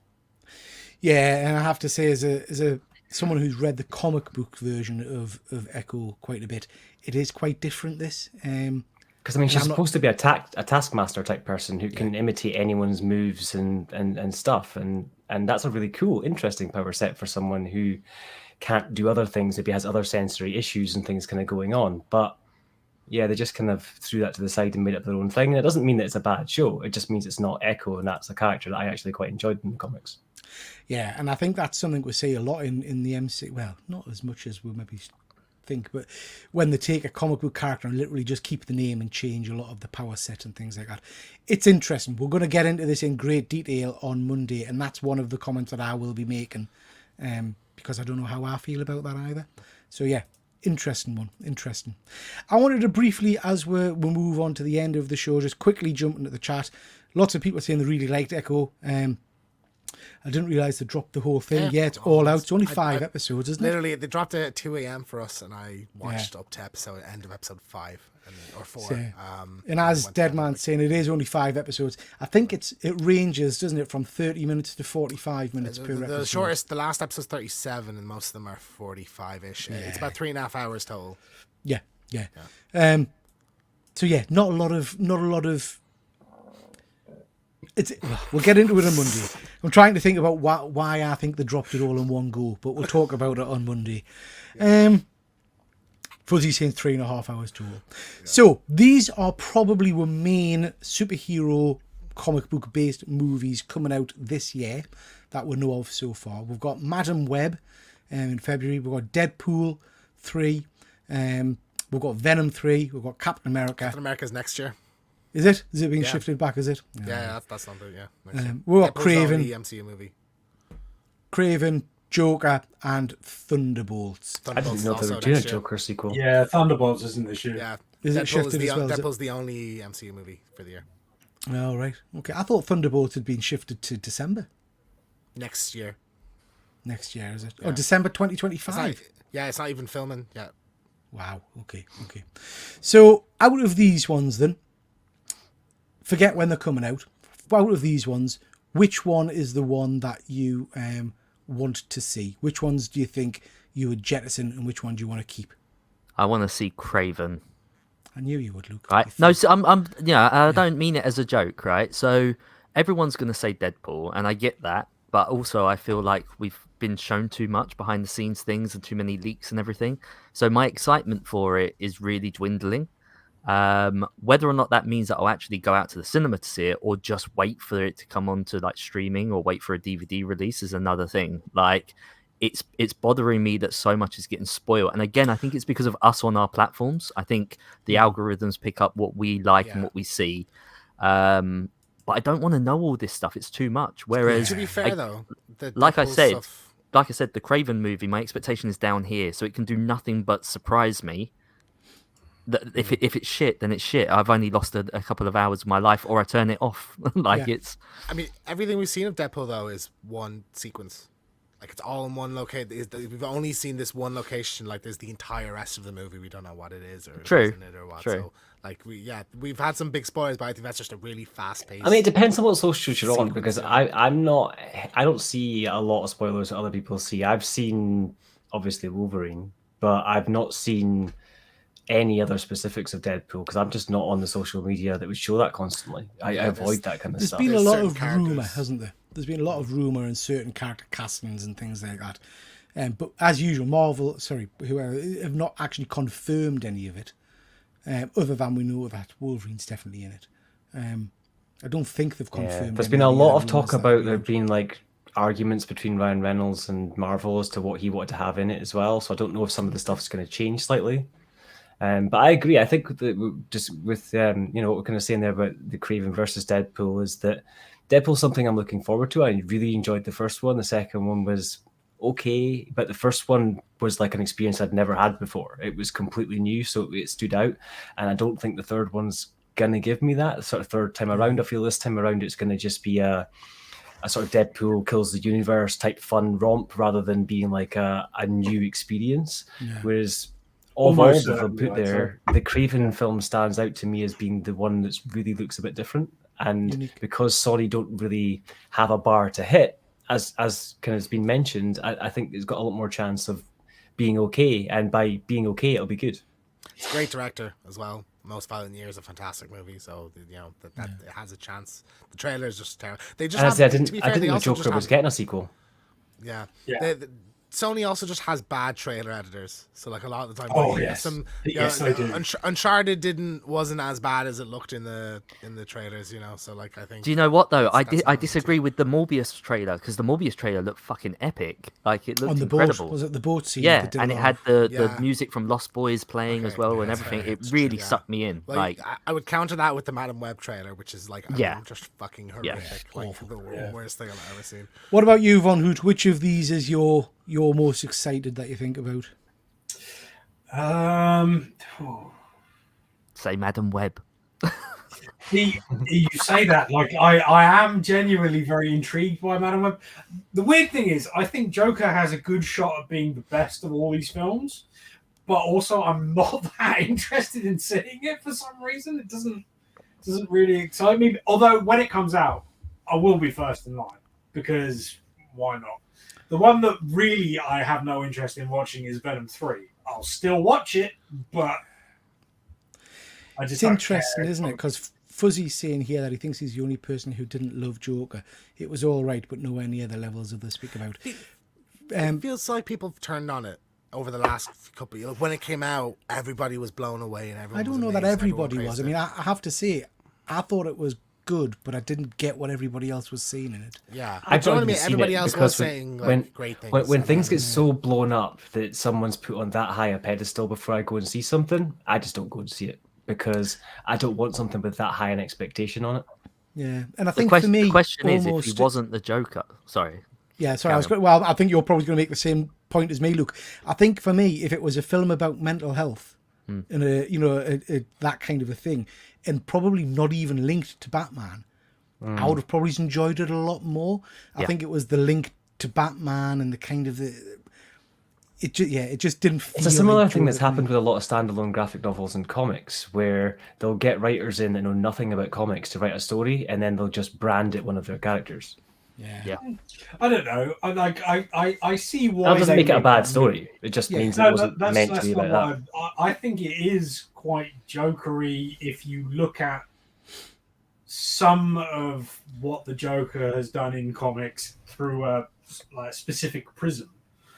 And that's what I think they've done. Yeah. Now, I didn't love the movie because it wasn't the film I needed at the time. Maybe because it's very sort of it surfs a wave of sort of him being an anti-hero, Yeah. and I don't agree with that because the Joker is a very, very bad person, and it's conflating that with mental health is tricky.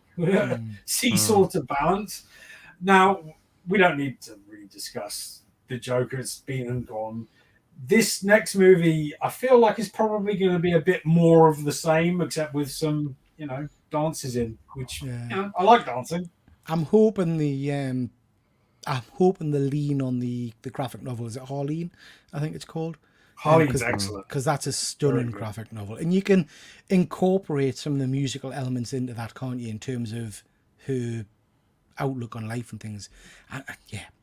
Again, I'll go and see it. I don't know. It's not one that I'm. See, it's one of those things I find excited about. interesting with the Joker as a character, because for me, the Joker acts insane. He's not insane. And therefore, you cannot have a moment where the Joker becomes a hero or gains sanity, because he is sane. It's an act. The whole thing is manipulating others. Yeah. So I find it it's a very that's interesting definitely not take. this character. Yeah. From the Joker, that movie. This feels to me like this is a man that broke, rather than the way that it's portrayed in the comics most of the time. Yeah. Good stuff. Did I get James? Did you see which one you're looking for? Nope.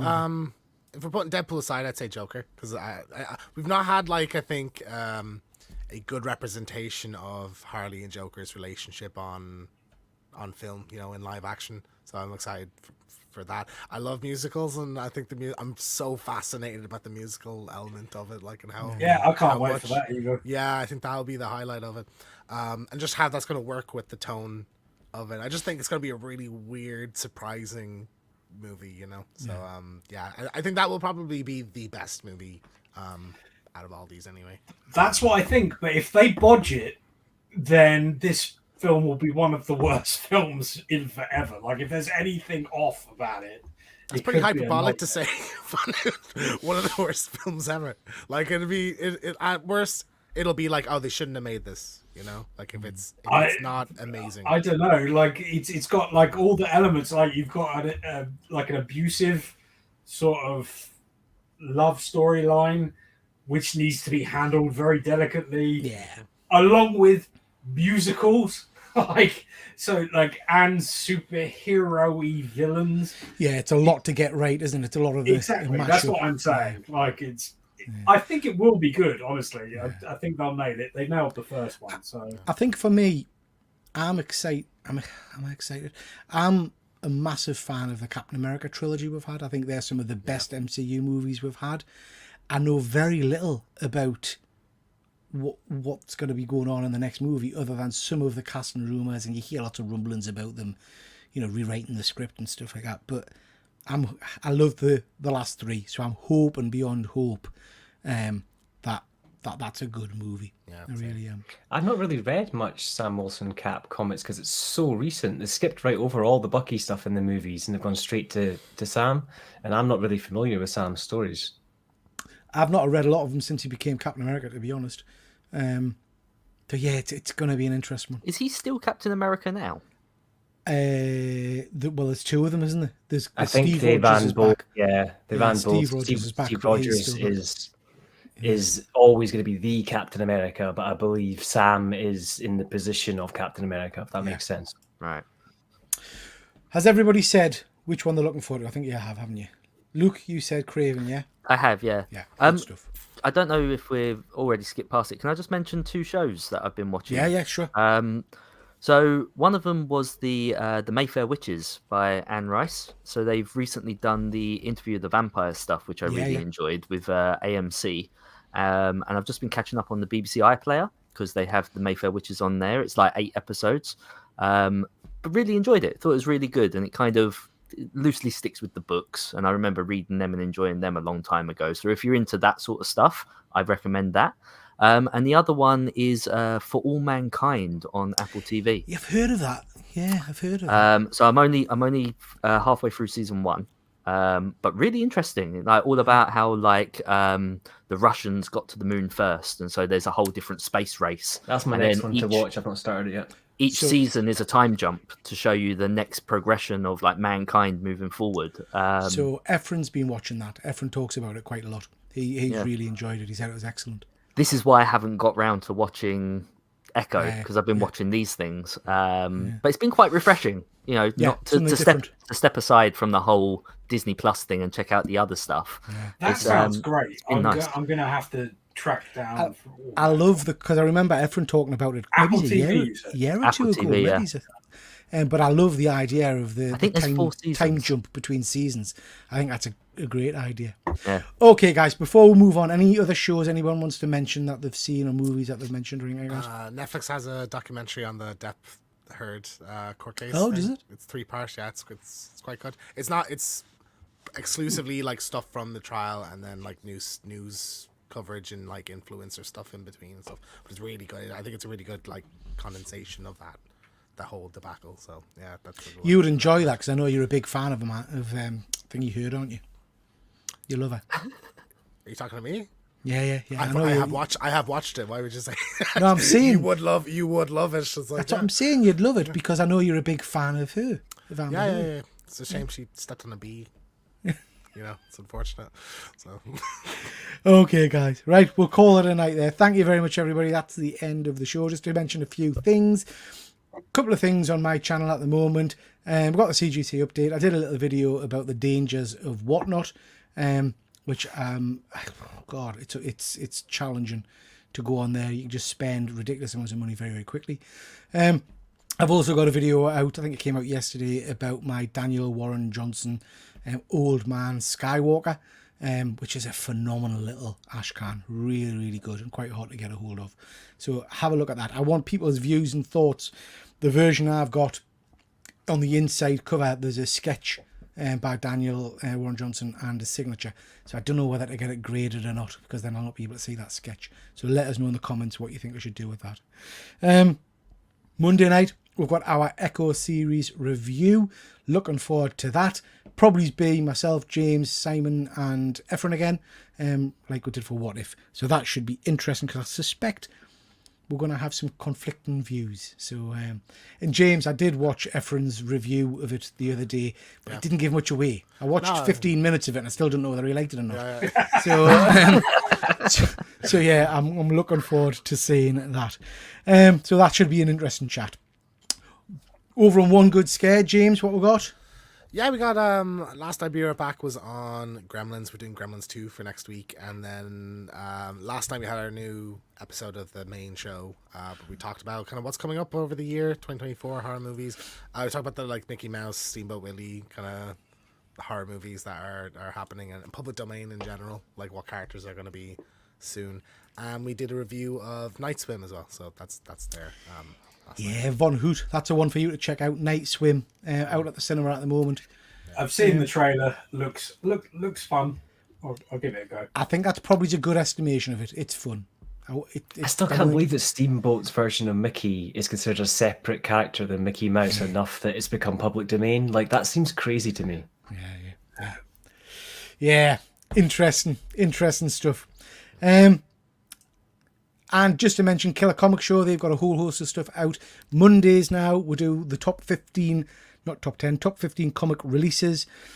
Wednesdays, thank FOC, it's Wednesday, and dear God, it'll be a shorter show this week because it nearly killed us.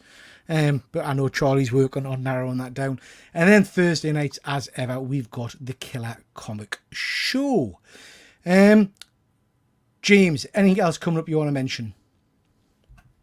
No, that's everything, I think. Good stuff. Von Hoot? I'll have a video up on Monday. That's it. Mysterious. Yeah, later. exciting, isn't Good it? stuff. Highland G, anything from you, sir? I just don't have any plans right now. I'm reading a lot of comics, enjoying stuff, and if anything stands out, then I'll maybe try and make some videos focused on it that way. But I've kind of put a halt on the whole, just like rushing out a video for everything I read. It got a bit kind of repetitive for me, so I'm leaving it until something really kind of catches my eye that I want to talk about, rather than just kind of putting it out for the sake of it. Good for you. That's exactly how it should be. Good stuff, mate. Luke, what's happening over in Hydra Collectibles? Yeah, so after a bit of a break, much the same as what Highland was talking about, I just didn't put out some videos for a while. I've actually come back with a bit of a vengeance. I've put out two shows already, or videos already. One of them is in regards to playing Pokemon with my kids, which I've thoroughly enjoyed on the Nintendo Switch, and it's a little bit of nostalgia and a little bit of a journey about my thoughts on that.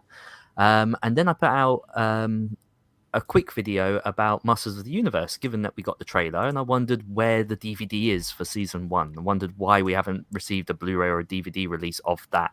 And then coming up finally on Monday, I'm going to tell you why sometimes it's worth skipping the Blu-ray release and sticking with your old DVDs. So that's all coming on the channel.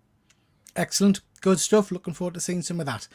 And with that, ladies and gents, we'll call it a night. Thank you very much, guys. I've kept you 2 hours, 5 minutes. That's a... Oh. Just going to leave that there, James. Just going to leave that there. Make him big. I thought you were gonna just power through to the goodbye thing. No, I saw your hand moving and I thought, I'm just going to hold that there. Okay, no, thank you very much, ladies and gents. Thank you very much, ladies and gents. Pleasure as always, and we'll catch you next time. Take care. Bye.